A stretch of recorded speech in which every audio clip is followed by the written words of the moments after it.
ಕರಾವಳಿಯಲ್ಲಿ ಕೋಮು ಸೌಹಾರ್ದತೆಗೆ ಧಕ್ಕೆಯಾಗುವ ಹಿನ್ನೆಲೆಯಲ್ಲಿ ಪೊಲೀಸ್ ಇಲಾಖೆಯ ತಳಮಟ್ಟದಲ್ಲೂ ಭಾರೀ ಸರ್ಜರಿ ನಡೆಸಲಾಗಿದೆ. ಮಂಗಳೂರಿನ ಪೊಲೀಸ್ ಕಮಿಷನರೇಟ್ ವ್ಯಾಪ್ತಿಯ ಸಿಸಿಬಿ ಸಿಬ್ಬಂದಿಗಳು ಸೇರಿ 56 ಪೊಲೀಸ್ ಸಿಬ್ಬಂದಿಗಳ ಏಕಾಏಕಿ ವರ್ಗಾವಣೆ ಮಾಡಲಾಗಿದೆ.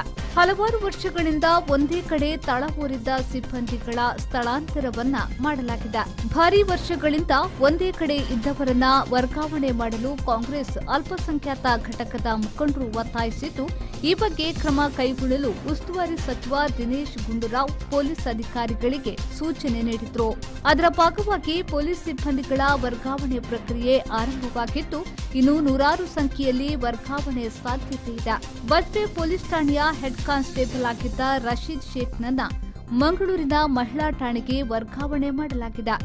ಹಿಂದೂ ಸಂಘಟನೆಗಳ ಕಾರ್ಯಕರ್ತ ಸುಹಾಸ್ ಶೆಟ್ಟಿ ಕೊಲೆ ಪ್ರಕರಣದಲ್ಲಿ ರಶೀದ್ ಶಾಮೀಲಾಗಿದ್ದರು ಎಂದು ಹಿಂದೂ ಸಂಘಟನೆಗಳವರು ಆರೋಪವನ್ನ ಮಾಡಿದ್ರು.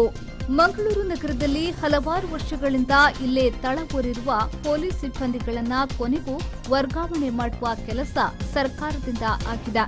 ಕೆಲವೊಂದು ರಾಜಕೀಯ ಮುಖಂಡರಿಂದಲೂ ವರ್ಗಾವಣೆಗೆ ಒತ್ತಡ ಹೇರುವ ಕೆಲಸ ಕೂಡ ನಡೆದಿತ್ತು ಎನ್ನುವ ಆರೋಪ ಸಾರ್ವಜನಿಕ ವಲಯದಲ್ಲಿ ಕೇಳಿಬರುತ್ತಿದೆ.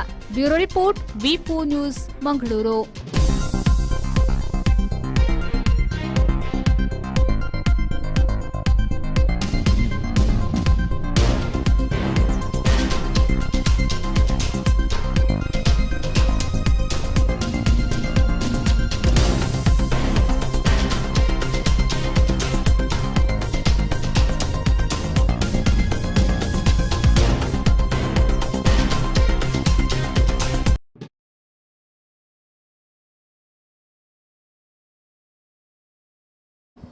ಸರ್, ಮಂಗಳೂರು ನಗರ ಕಮಿಷನರೇಟ್ ವ್ಯಾಪ್ತಿಯ 56 ಪೊಲೀಸ್ ಸಿಬ್ಬಂದಿಗಳನ್ನು ಏಕಾಏಕಿಯಾಗಿ ವರ್ಗಾವಣೆ ಮಾಡಲಾಗಿದೆ. ಇದರ ಬಗ್ಗೆ ಏನು ಹೇಳ್ತೀರಾ?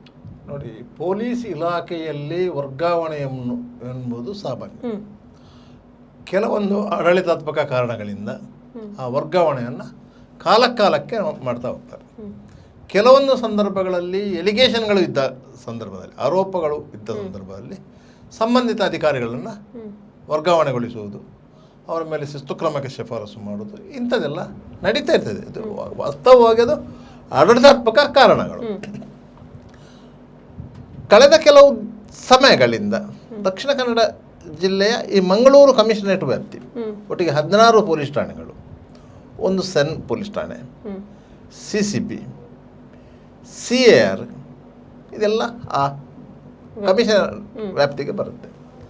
ಅದರ ಸಿಬ್ಬಂದಿಗಳು ಒಂದು ಕಡೆಯಿಂದ ಇನ್ನೊಂದು ಕಡೆಗೆ ವರ್ಗಾವಣೆ ಮಾಡುವಂಥ ಪ್ರಕ್ರಿಯೆಗಳು ನಡೆದಿದೆ ಅಂತ ಹೇಳ್ತಾರೆ. ಈಗ 56 ಮಂದಿಯ ವರ್ಗಾವಣೆಗಳಾಗಿದೆ.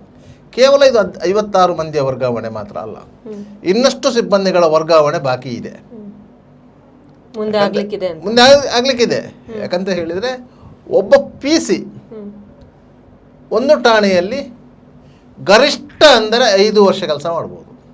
ಗರಿಷ್ಠ ಅಂದರೆ ಅದಕ್ಕಿಂತ ಜಾಸ್ತಿ ಅವನು ಆ ಠಾಣೆಯಲ್ಲಿ ಕೆಲಸ ಮಾಡುವಾಗಿಲ್ಲ. ಅವ ಬೇರೆ ಒಂದು ಠಾಣೆಗೆ ವರ್ಗಾವಣೆ ಆಗಲೇಬೇಕು. ಒಬ್ಬ ಹೆಡ್ ಕಾನ್ಸ್ಟೇಬಲ್, ASI ಇವರುಗಳು 3 ವರ್ಷ ಒಂದು ಠಾಣೆಯಲ್ಲಿ ಕೆಲಸ ಮಾಡಬೇಕು. ಆದರೆ ಇಲ್ಲಿ ಏನಾಗಿದೆ ಅಂತ ಹೇಳಿದರೆ, ಆಯಕಟ್ಟಿನ ಪೊಲೀಸ್ ಠಾಣೆಗಳಲ್ಲಿ ಒಕ್ಕರಿಸಿದಂತಹ ಸಿಬ್ಬಂದಿಗಳು, ಆಯಕಟ್ಟಿನ ಪೊಲೀಸ್ ಠಾಣೆ ಅಂತ ನಾವು ಕೆಲವೊಂದು ಪೊಲೀಸ್ ಠಾಣೆಗಳನ್ನ ಹೇಳ್ತೇವೆ.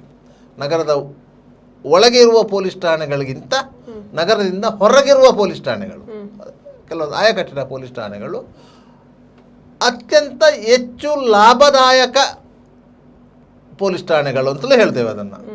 ಅಂತಹ ಪೊಲೀಸ್ ಠಾಣೆಗಳಲ್ಲಿ ಕರ್ತವ್ಯದ ಒತ್ತಡ ಕಡಿಮೆ, ಆದರೆ ಬೇರೆ ಅನುಕೂಲಗಳು ಜಾಸ್ತಿ. ಅದರಿಂದಾಗಿ ಅಲ್ಲಿಗೆ ಹೋದವರು ಅಲ್ಲಿಂದ ಪುನಃ ಹೊರಗೆ ಬರಲಿಕ್ಕೆ ಕೇಳೋದಿಲ್ಲ. ಕೆಲವರು ಟ್ರಾಫಿಕನ್ನು ಇಷ್ಟಪಡ್ತಾರೆ.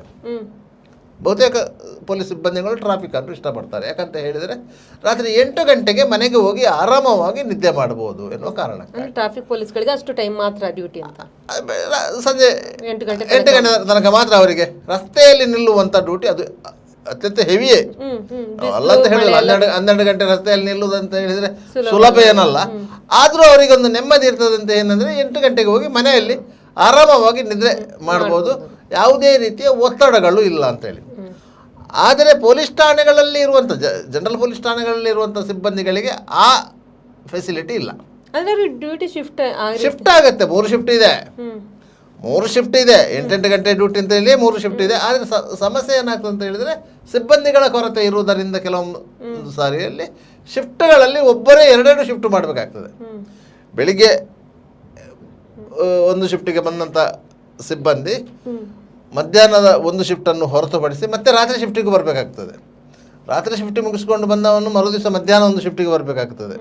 ಇಂತಹ ಸಮಸ್ಯೆಗಳು ಇದ್ದೇ ಇರ್ತದೆ. ಅದು ಸಿಬ್ಬಂದಿ ಕೊರತೆಯ ಕಾರಣಕ್ಕಾಗಿ. ಅದರಿಂದಾಗಿ ಈ ಜನರಲ್ ಡ್ಯೂಟಿಯಲ್ಲಿರುವವರು ಅಂತ ನಾವು ಹೇಳ್ತೇವೆ ಅವರನ್ನು. ಅಂಥ ಡ್ಯೂಟಿಯಲ್ಲಿರುವವರು ಆದಷ್ಟು ಬೇರೆ ಠಾಣೆಗಳಿಗೆ ಹೋಗಲಿಕ್ಕೆ ಮನಸ್ಸು ಮಾಡೋದಿಲ್ಲ. ಅವರಲ್ಲಿ ಸೆಟಪ್ ಆಗಿರ್ತಾರೆ, ಅವರ ಮಕ್ಕಳು ಅಲ್ಲಿಗೆ ಶಾಲೆಗೆ ಹೋಗಿರ್ತಾರೆ. ಆದ್ರೆ ಯಾವ ರೀತಿ ಅಂದ್ರೆ ಅವ್ರು ಹೇಳಿದಾಗ ಆಗ್ತದ ಅನ್ನೋಂಥದ್ದು, ಅದಕ್ಕೆ ಒಂದು ರೂಲ್ಸ್ ರೆಗ್ಯುಲೇಷನ್ಗಳು ಇರುವುದಿಲ್ಲ. ರೂಲ್ಸ್ ರೆಗ್ಯುಲೇಷನ್ಸ್ಗಳು ಎಲ್ಲ ಇರ್ತದೆ ಪುಸ್ತಕದಲ್ಲಿ ಅಂತ ನಾವು ಹೇಳೋದು. ಯಾರ್ಯಾರು ತಮ್ಮ ಹಿರಿಯ ಅಧಿಕಾರಿಗಳೊಂದಿಗೆ ಒಳ್ಳೆಯ ಬಾಂಧವ್ಯದಲ್ಲಿ ಇರ್ತಾರೆ ಅವರೆಲ್ಲ ಅಂಥ ಅನುಕೂಲತೆಗಳನ್ನು ಪಡ್ಕೊಳ್ತಾರೆ. ಅವರೆಲ್ಲ ಅಂತ ಅನುಕೂಲಗಳು ಕಳೆದ ಒಂದು 10-30 ವರ್ಷಗಳಿಂದ ಟ್ರಾಫಿಕಲ್ಲೇ ಇರುವಂಥ ಸಿಬ್ಬಂದಿಗಳೂ ಇದ್ದಾರೆ.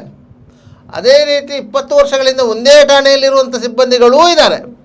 ಈಗ ಒಂದ್ಸಲ ಟ್ರಾನ್ಸ್ಫರಿಗೆ ಹೋದವರು ಕೂಡ ಸ್ವಲ್ಪ ದಿವಸದ ನಂತರ ಮತ್ತೆ ಅಲ್ಲೇ ಸ್ಟೇಷನ್ ಅಲ್ಲಿ ಕಾಣಿಸಿಗುವಂತ, ಅಲ್ಲೇ ಸ್ಟೇಷನ್ಗೆ ಪುನೊಮ್ಮೆ ಬರುವಂಥದ್ದು ಇದೆ. ಇಲ್ಲಂತ ಏನಿಲ್ಲ. ಈ ಕೆಲವು ಸಿಬ್ಬಂದಿಗಳು ಏನು ಮಾಡ್ತಾರೆ ಅಂತ ಹೇಳಿದರೆ, ತಮಗೆ ಯಾರು ಆಪ್ತರಿದ್ದಾರೆ ಅವರ ಮೂಲಕ ಒತ್ತಡಗಳನ್ನು ತಂದು ಪುನಃ ಅದೇ ಠಾಣೆಗೆ ಬರುವಂಥದ್ದು. ಒಂದು ವೇಳೆ ಅಧಿಕೃತ ಆದೇಶ ಮಾಡಲಿಕ್ಕೆ ಆಗದಿದ್ದರೆ ಓಡಿ ನೆಲೆಯಲ್ಲಿ ಆದೇಶ ಮಾಡಿಸ್ಕೊಂಡು ಬರುವಂಥದ್ದು. ಕೆಲವೊಂದು ಸಂದರ್ಭಗಳಲ್ಲಿ ಬೇರೆ ಸ್ಪೆಷಲ್ ಡ್ಯೂಟಿ ಎನ್ನುವ ಕಾರಣಕ್ಕಾಗಿ ಒಂದೊಂದು ಇದರಲ್ಲಿ ಇರುವಂಥದ್ದು. ಈ ರೀತಿಯ ಹಲವು ರೀತಿಯ ಕಳ್ಳಾಟಗಳು ಇಲಾಖೆಯ ಒಳಗೆ ಇದೆ. ವಾಸ್ತವವಾಗಿ ಪೊಲೀಸ್ ಇಲಾಖೆಯಲ್ಲಿ ನಡೆಯುವಂಥ ಇಂಥ ವಿದ್ಯಮಾನಗಳು ಹೊರ ಜಗತ್ತಿಗೆ ಗೊತ್ತಾಗೋದಿಲ್ಲ. ಅದು ಹೊರ ಜಗತ್ತಿಗೆ ಯಾಕೆ ಗೊತ್ತಾಗಬೇಕು ಎನ್ನುವುದಕ್ಕೆ ಆ ಇಲಾಖೆಯ ಒಳಗೆ ಇರುವಂತಹ ಕೆಲವೊಂದು ಕುಂದುಕೊರತೆಗಳು ಜನರಿಗೆ ಗೊತ್ತಾದರೆ ಇಲಾಖೆಯ ಮಾನ ಮರ್ಯಾದೆ ಹರಾಜಾಗುತ್ತದೆ ಅಂತೇಳಿ ಅದಕ್ಕಾಗಿ ಅದನ್ನೆಲ್ಲ ಬಹಿರಂಗಪಡಿಸುವುದಿಲ್ಲ. ಈ ವರ್ಗಾವಣಾ ಪ್ರಕ್ರಿಯೆಯೂ ಸಹ ಸಹಜವಾಗಿ ಅದು ಆಡಳಿತಾತ್ಮಕ ಕಾರಣಗಳಿಗೆ ವರ್ಗಾವಣೆ ಮಾಡ್ತಾರೆ. ಅದು ಆಂತರಿಕವಾಗಿಯೇ ನಡೆದಿರ್ತದೆ. ಯಾರೋ ಒಂದು ಪೊಲೀಸ್ ಸ್ಟೇಷನ್ನಿಂದ ವರ್ಗಾವಣೆಯಾಗಿ ಇನ್ನೊಂದು ಪೊಲೀಸ್ ಸ್ಟೇಷನ್ಗೆ ಹೋಗಿ ಅಲ್ಲಿ ಕರ್ತವ್ಯ ನಿರ್ವಹಿಸುವ ಸಂದರ್ಭದಲ್ಲಿ ಪುನಃ ಗೊತ್ತಾಗಬೇಕಷ್ಟೇ, ಇವರು ಬಜ್ಪೆಯಿಂದ ಕಾವೂರಿಗೆ ಬಂದಿದ್ದಾರೆ, ಕಾವೂರಿನವರು ಕದ್ರಿಗೆ ಬಂದಿದ್ದಾರೆ, ಕದ್ರಿಯವರು ಕಂಕನಾಡಿ ನಗರ ಠಾಣೆಗೆ ಹೋಗಿದ್ದಾರೆ ಅಂತ ಗೊತ್ತಾಗಬೇಕೇ ಹೊರತು ಅದು ಸಾರ್ವಜನಿಕವಾಗಿ ಗೊತ್ತು. ಆದರೆ ಸಾರ್ವಜನಿಕರಲ್ಲಿ ಕೆಲವೊಂದು ಕುತೂಹಲಗಳಿರ್ತವೆ. ನಮ್ಮ ವ್ಯಾಪ್ತಿಯ ಠಾಣೆಯಲ್ಲಿ ಇದ್ದಂತಹ ಇಂತಿಂಥ ಅಧಿಕಾರಿ ಅವನನ್ನು ಇಂಥ ಕಡೆಗೆ ಟ್ರಾನ್ಸ್ಫರ್ ಮಾಡಿದಾರಂತೆ, ಅವನ ಮೇಲೆ ಏನಾದರೂ ಎಲಿಗೇಷನ್ ಇದೆಯಾ ಎನ್ನುವಂಥ ಕುತೂಹಲ ಜನರಿಗಿರ್ತದೆ. ಇಂತಹ ಯಾಕೆ ಟ್ರಾನ್ಸ್ಫರ್ ಆಯಿತು ಅಂತೇಳಿ ಸಾಮಾನ್ಯವಾಗಿ ಅದೇ ಹೇಳಿದಲ್ಲ, 5 ವರ್ಷಗಳಿಗೊಮ್ಮೆ ಟ್ರಾನ್ಸ್ಫರ್ ಆಗಬೇಕು ಅಂತೇಳಿ. ಆ ರೀತಿಯಾಗಿ ಟ್ರಾನ್ಸ್ಫರ್ ಮಾಡಬೇಕಿತ್ತು. ಆದರೆ ಇದರಲ್ಲಿ ಕೆಲವರು 5 ವರ್ಷಗಳಿಗಿಂತ ಜಾಸ್ತಿ ಕಾಲ ಸ್ಟೇಷನಲ್ಲಿ ಇದ್ದವರನ್ನೇ ಎತ್ತಂಗಡಿ ಮಾಡಿದ್ರು. ಅದೀಗ ಮಂಗಳೂರಲ್ಲಿ ಆಗಿರುವಂಥದ್ದು ಅದೇ. ಕಳೆದ ಹಲವಾರು ವರ್ಷಗಳಿಂದ ಇಲ್ಲೇ ಒಂದೇ ಸ್ಟೇಷನ್ ಅಲ್ಲಿ ಇದ್ದವರನ್ನ ಈಗ ಸಡನ್ ಆಗಿ ಟ್ರಾನ್ಸ್ಫರ್ ಮಾಡಿರುವಂಥದ್ದು ಯಾಕೆ ನೋಡಿ. ಪೊಲೀಸ್ ಇಲಾಖೆಯಲ್ಲಿ ಮೇಲ್ ಹಂತದ ಅಧಿಕಾರಿಗಳ ವರ್ಗಾವಣೆ ಆದಾಗ ಸಹಜವಾಗಿ ಕೆಳ ಹಂತದ ಅಧಿಕಾರಿಗಳ ವರ್ಗಾವಣೆಯೂ ಆಗ್ತದೆ. ಮಂಗಳೂರು ನಗರ ಪೊಲೀಸ್ ಆಯುಕ್ತ ಅನುಪಮ್ ಅಗರ್ವಾಲ್ ಅವರ ಕಾಲಘಟ್ಟದಲ್ಲೂ ಕೆಲವೊಂದು ವರ್ಗಾವಣೆಗಳಾಗಿತ್ತು. ತದನಂತರ ಅದನ್ನು ಅವರು ರಿಟೆಕ್ಷನ್ ಮಾಡಿದ್ದು ಇದೆ ಕೆಲವರನ್ನು. ಅಂದ್ರೆ ಈ ರೀತಿಯ ವರ್ಗಾವಣೆ ಇದು ಮೊದಲಲ್ಲ ಮಂಗಳೂರಲ್ಲಿ ಅಲ್ಲ, ಅದು ಆಗ್ತಾ ಇದೆ. ಆಡಳಿತದ ಕಾರಣಕ್ಕಾಗಿ ಆಗ್ತಾ ಇರ್ತದೆ, ಆಗೋದಿಲ್ಲ ಅಂತಲ್ಲ. ಇಂತಹ ಕ್ರೂಷಲ್ ಟೈಮಲ್ಲಿ ವರ್ಗಾವಣೆ ಯಾಕೆ ಮಾಡಿದ್ರು ಅಂತೇಳಿ. ಈಗ ಇಲ್ಲಿ ಕೆಲವು ದಿನಗಳ ಹಿಂದೆ ಒಂದು ಹತ್ಯೆಗೆ ಪ್ರತೀಕಾರವಾಗಿ ಇನ್ನೊಂದು ಹತ್ಯೆ ನಡೆಯಿತು, ಈ ರೀತಿಯಾಗಿ ಕೋಮು ಉದ್ಯೋಗದಿಂದ ಸೃಷ್ಟಿಯಾಗ್ತದೆ ಎನ್ನುವಂಥ ಸಂದರ್ಭದಲ್ಲಿ ಅಧಿಕಾರಿಗಳ ಬದಲಾವಣೆ ಆದ ಕೂಡಲೇ ಸಿಬ್ಬಂದಿ ವರ್ಗದವರ ಬದಲಾವಣೆಯೂ ಆಗಿದೆ ಅಂತ ಆದರೆ ಇಲ್ಲಿ ವ್ಯವಸ್ಥೆಯಲ್ಲಿ ಸರಿಯಿಲ್ಲ ಎನ್ನುವಂಥ ಒಂದು ಮೆಸೇಜ್ ಸಾರ್ವಜನಿಕರಿಗೆ ಹೋಗ್ತಾ ಇದೆ ಅಂತ. ವ್ಯವಸ್ಥೆಯಲ್ಲಿ ಸರಿ ಇರಲಿಲ್ಲ, ಆ ಸರಿ ಇಲ್ಲದ ಕಾರಣಕ್ಕಾಗಿಯೇ ಈಗ ಅದನ್ನು ಬದಲಾವಣೆ ಮಾಡಿದ್ದಾರೆ ಅಂತ ಹೇಳಿ. ಆದರೆ ಏನಾಗ್ತದೆ ಅಂತ ಹೇಳಿದರೆ, ಒಬ್ಬ ಅಧಿಕಾರಿ, ನಾವು PC ಸಹ ನಾವು ಅಧಿಕಾರಿ ಅಂತಲೇ ಕರೆಯೋದು, ಈಸ್ ಆಫೀಸರ್. ಒಬ್ಬ ಪೊಲೀಸ್ ಕಾನ್ಸ್ಟೇಬಲ್ ಅಂತ ಹೇಳಿದ್ರೆ ಅವನನ್ನು ಪೇದೆ ಅಂತ ಕರೆಯುವ ಹಾಗಿಲ್ಲ, ಈಸ್ ಆಫೀಸರ್. ಅದರಿಂದಾಗಿ ಒಬ್ಬ ಆಫೀಸರ್ ಅವರು ಒಂದು ಠಾಣೆಯಲ್ಲಿ 5 ವರ್ಷ ಸರ್ವಿಸ್ ಮಾಡಿದ್ರು ಅಂತ ಇಟ್ಕೊಳ್ಳಿ. ಅವರಿಗೆ ಆ ಠಾಣಾ ವ್ಯಾಪ್ತಿಯ ಎಲ್ಲ ಜನರ ಸಂಪರ್ಕಗಳಾಗ್ತದೆ, ಪರಿಚಯ ಆಗುತ್ತದೆ. ಯಾರಾದರೂ ಒಬ್ಬರು ಒಂದಲ್ಲ ಒಂದು ಕಾರಣಕ್ಕಾಗಿ ಪೊಲೀಸ್ ಸ್ಟೇಷನಿಗೆ ಬರ್ತಾ ಇರ್ತಾರೆ. ಒಂದಲ್ಲ ಒಂದು ಕಾರಣಕ್ಕಾಗಿ ಬರಲೇಬೇಕು ಅನಿವಾರ್ಯವಾಗಿ. ಯಾವುದಕ್ಕೆ ಇಲ್ಲದ್ರೆ ಪಾಸ್ಪೋರ್ಟ್ ವೆರಿಫಿಕೇಷನ್ ಆದರೂ ಬರಬೇಕು, ಇಲ್ಲಾಂದರೆ ಯಾವುದಾದ್ರೂ ತೊಂದರೆಗೊಳಗಾದರೂ ಬರಬೇಕು, ಇಲ್ಲಂದರೆ ಬೇರೆ ಬೇರೆ ಕಾರಣಗಳಿಗೆ ಬರಲೇಬೇಕು. ಅಂಥ ಸಂದರ್ಭದಲ್ಲಿ ಪರಿಚಯ ಆಗಿರ್ತದೆ. ಆ ಪರಿಚಯ ಕೆಲವೊಂದು ಸಂದರ್ಭಗಳಲ್ಲಿ ದುರುಪಯೋಗ ಆಗ್ತದೆ. ಸದುಪಯೋಗ ಆದರೆ ಒಳ್ಳೆಯದೇ, ಆದರೆ ದುರುಪಯೋಗ ಆಗ್ತದೆ. ಒಬ್ಬ ಪೊಲೀಸ್ ಕಾನ್ಸ್ಟೇಬಲ್ ಒಬ್ಬರ ಪರಿಚಯ ಇದೆ ಎನ್ನುವ ಕಾರಣಕ್ಕಾಗಿ ಇನ್ನೊಬ್ಬರ ಮೇಲೆ ಸವಾರಿ ಮಾಡುವಂಥ ಕೆಲಸಗಳು ಆಗುವ ಸಾಧ್ಯತೆಗಳು ಇರ್ತದೆ. ಅದರಿಂದಾಗಿ ನಿಮಗೆ ಹೆಚ್ಚು ಪರಿಚಯ ಆ ಇಲಾಖೆಯಲ್ಲಿ ಒಳ್ಳೆಯದಲ್ಲ. ಸಾರ್ವಜನಿಕರೊಂದಿಗೆ ನಿಮ್ಮ ಪರಿಚಯ ಹೇಗಿರಬೇಕು ಅಂತ ಹೇಳಿದರೆ ಹಾಲು ಮತ್ತು ನೀರು ಈ ರೀತಿಯಾಗಿರಬೇಕು. ಅದು ಹೇಗೆ ಬೆರೆತರೂ ಅದು ಗೊತ್ತಾಗಬಾರದು. ಭಯ ಇರಬೇಕು, ಭಯ ಇರಬೇಕು, ಪೊಲೀಸ್ ಎನ್ನುವ ಭಯ ಇರಬೇಕು ಅವರಿಗೆ. ಇದು ಏನಿಲ್ಲ, ನಾವು ಸಂಜೆ ಹೋಗಿ ಒಟ್ಟಿಗೆ ತಾಜ್ ಮಹಲಲ್ಲಿ ಚಹಾ ಕುಡಿಯುವ ಅಂತ ಹೇಳಿ ಆ ಸಲಿಗೆ ಇರಬಾರ್ದು.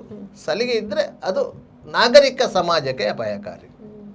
ಆದರೆ ಒಬ್ಬ ಕಾನ್ಸ್ಟೇಬಲ್ಲು ಒಂದು ಠಾಣೆಯಲ್ಲಿ 5 ವರ್ಷಗಳಿಗಿಂತ ಜಾಸ್ತಿ, 5 ವರ್ಷಗಳೇ ಜಾಸ್ತಿ ಆ್ಯಕ್ಚುಲಿ, ಆ 5 ವರ್ಷಗಳಲ್ಲಿದ್ದರೆ ಆತನಿಗೆ ಅಂತಹ ಒಂದು 100 ಮಂದಿ ಸ್ನೇಹಿತರು ಹುಟ್ಟಿಕೊಂಡಿರ್ತಾರೆ. ಕೆಲವರಿಗಿದೆ ಪೊಲೀಸರೊಟ್ಟಿಗೆ ಆತ್ಮೀಯತೆ ಬೆಳೆಸಿಕೊಳ್ಳುವಂಥ ಒಂದು ಹಾಬಿ ಇರ್ತದೆ, ಒಂದು ಹವ್ಯಾಸ ಇರ್ತದೆ. ಅವರು ಬೇರೆ 4 ಸ್ನೇಹಿತರೊಟ್ಟಿಗೆ ಸೇರಿದಾಗ ಹೇಳ್ತಾರೆ, ನಾನು ಅವನಿಗೆ ತುಂಬ ಕ್ಲೋಸು, ನಾನು ಹೇಳಿದನ್ನೆಲ್ಲ ಮಾಡ್ತಾನೆ ಅವ ಅಂತ ಹೇಳಿ. ಅದರಿಂದಾಗಿ ಪೊಲೀಸ್ ಇಲಾಖೆಯ ಮೇಲೂ ಕೆಟ್ಟ ಹೆಸರು. ಅದರಿಂದಾಗಿ ಪೊಲೀಸರು ಅಂತಹ ಕೆಲವೊಂದು ಸಂಬಂಧಗಳನ್ನು ದೂರ ಮಾಡಬೇಕು. ಆದರೆ ಅವರಿಗೆ ಸಂಬಂಧಗಳು ಬೇಡವಾ? ಖಂಡಿತ ಬೇಕು. ನೀವು ಅಪರಾಧ ಕೃತ್ಯಗಳನ್ನು ಕಂಡು ಹಿಡಿಬೇಕಾದ್ರೆ ಮತ್ತು ಅಪರಾಧ ಕೃತ್ಯಗಳನ್ನು ತಡೆಯಬೇಕಾದ್ರೆ ಎರಡಕ್ಕೂ ಸಾರ್ವಜನಿಕರ ಸಹಕಾರ ಬೇಕು. ಆದ್ದರಿಂದ ನೀವು ಸಾರ್ವಜನಿಕರೊಂದಿಗೆ ಸಂಪರ್ಕ ಇಟ್ಟುಕೊಳ್ಳಬೇಡಿ ಎನ್ನುವ ಹಾಗೆ ಇಲ್ಲ, ಇಟ್ಟುಕೊಳ್ಳಲೇಬೇಕು, ಅನಿವಾರ್ಯವಾಗಿ ಇಟ್ಟುಕೊಳ್ಳಲೇಬೇಕು. ಯಾಕಂತ ಹೇಳಿದರೆ ಅಪರಾಧಗಳನ್ನು ತಡೆಗಟ್ಟಲಿಕ್ಕೆ ಆಗಲಿ ಅಪರಾಧಗಳನ್ನು ಪತ್ತೆ ಹಚ್ಚುವುದಕ್ಕಾಗಲಿ ಸಾರ್ವಜನಿಕರ ಸಹಕಾರ ಬೇಕು. ಸಾರ್ವಜನಿಕರೊಂದಿಗೆ ನೀವು ಅಷ್ಟೊಂದು ಕ್ಲೋಸ್ ಆಗಿ ಮಿಂಗ್ಲ್ ಆಗದೇ ಇದ್ದರೆ ಸಾರ್ವಜನಿಕರು ನಿಮಗೆ ಯಾವ ಮಾಹಿತಿಯನ್ನೂ ಕೊಡುವುದಿಲ್ಲ. ಆದ್ದರಿಂದ ಬಹುತೇಕ ಪೊಲೀಸ್ ಸಿಬ್ಬಂದಿಗಳು ಸಾರ್ವಜನಿಕರೊಂದಿಗೆ ಆ ರೀತಿಯ ಬಾಂಧವ್ಯವನ್ನು ಹೊಂದಿರ್ತಾರೆ. ಎಸ್ಪೆಷಲಿ ಆಗಿ ಕ್ರೈಮ್ಗೆ ಸಂಬಂಧಪಟ್ಟ ವಿಭಾಗಗಳಲ್ಲಿ ಕೆಲಸ ಮಾಡುವಂಥ ಸಿಬ್ಬಂದಿಗಳು ಅವರು ಕಳ್ಳರೊಟ್ಟಿಗೂ ಅಷ್ಟು ಸಲೀಸಾಗಿ ಮಿಂಗಲಾಗ್ತಾ ಇರ್ತಾರೆ. ಯಾಕಂದರೆ ಒಬ್ಬ ಕಳ್ಳನನ್ನು ಹಿಡಿಯದಿದ್ದರೆ ಅವರು 10 ಕಳ್ಳನ ಬಗ್ಗೆ ಮಾಹಿತಿಗಳನ್ನು ಪಡೀಲಿಕ್ಕೆ ಸಾಧ್ಯನೇ ಆಗುವುದಿಲ್ಲ. ಅದರಿಂದಾಗಿ ಅವರ ಅಂಥ ಕಳ್ಳರೊಟ್ಟಿಗೆ ಅವರು ಮಿಂಗಲಾಗಬೇಕು, ಅವ್ರ ಹತ್ರ ಮಾತಾಡ್ಕೊಳ್ಬೇಕು, ಅವರ ಆ್ಯಕ್ಟಿಟ್ಯೂಡನ್ನು ತಿಳ್ಕೊಳ್ಬೇಕು, ಬೇರೆಯವರ ಆ್ಯಕ್ಟಿವಿಟೀಸ್ ಏನಿದೆ, ಬೇರೆಯವರು ಎಲ್ಲೆಲ್ಲಿದ್ದಾರೆ. ಯಾಕಂದರೆ ಯಾವುದೇ ಕಳ್ಳ ಪರ್ಮನೆಂಟ್ ಅಡ್ರೆಸ್ಸಲ್ಲಿ ಇರೋದಿಲ್ಲ.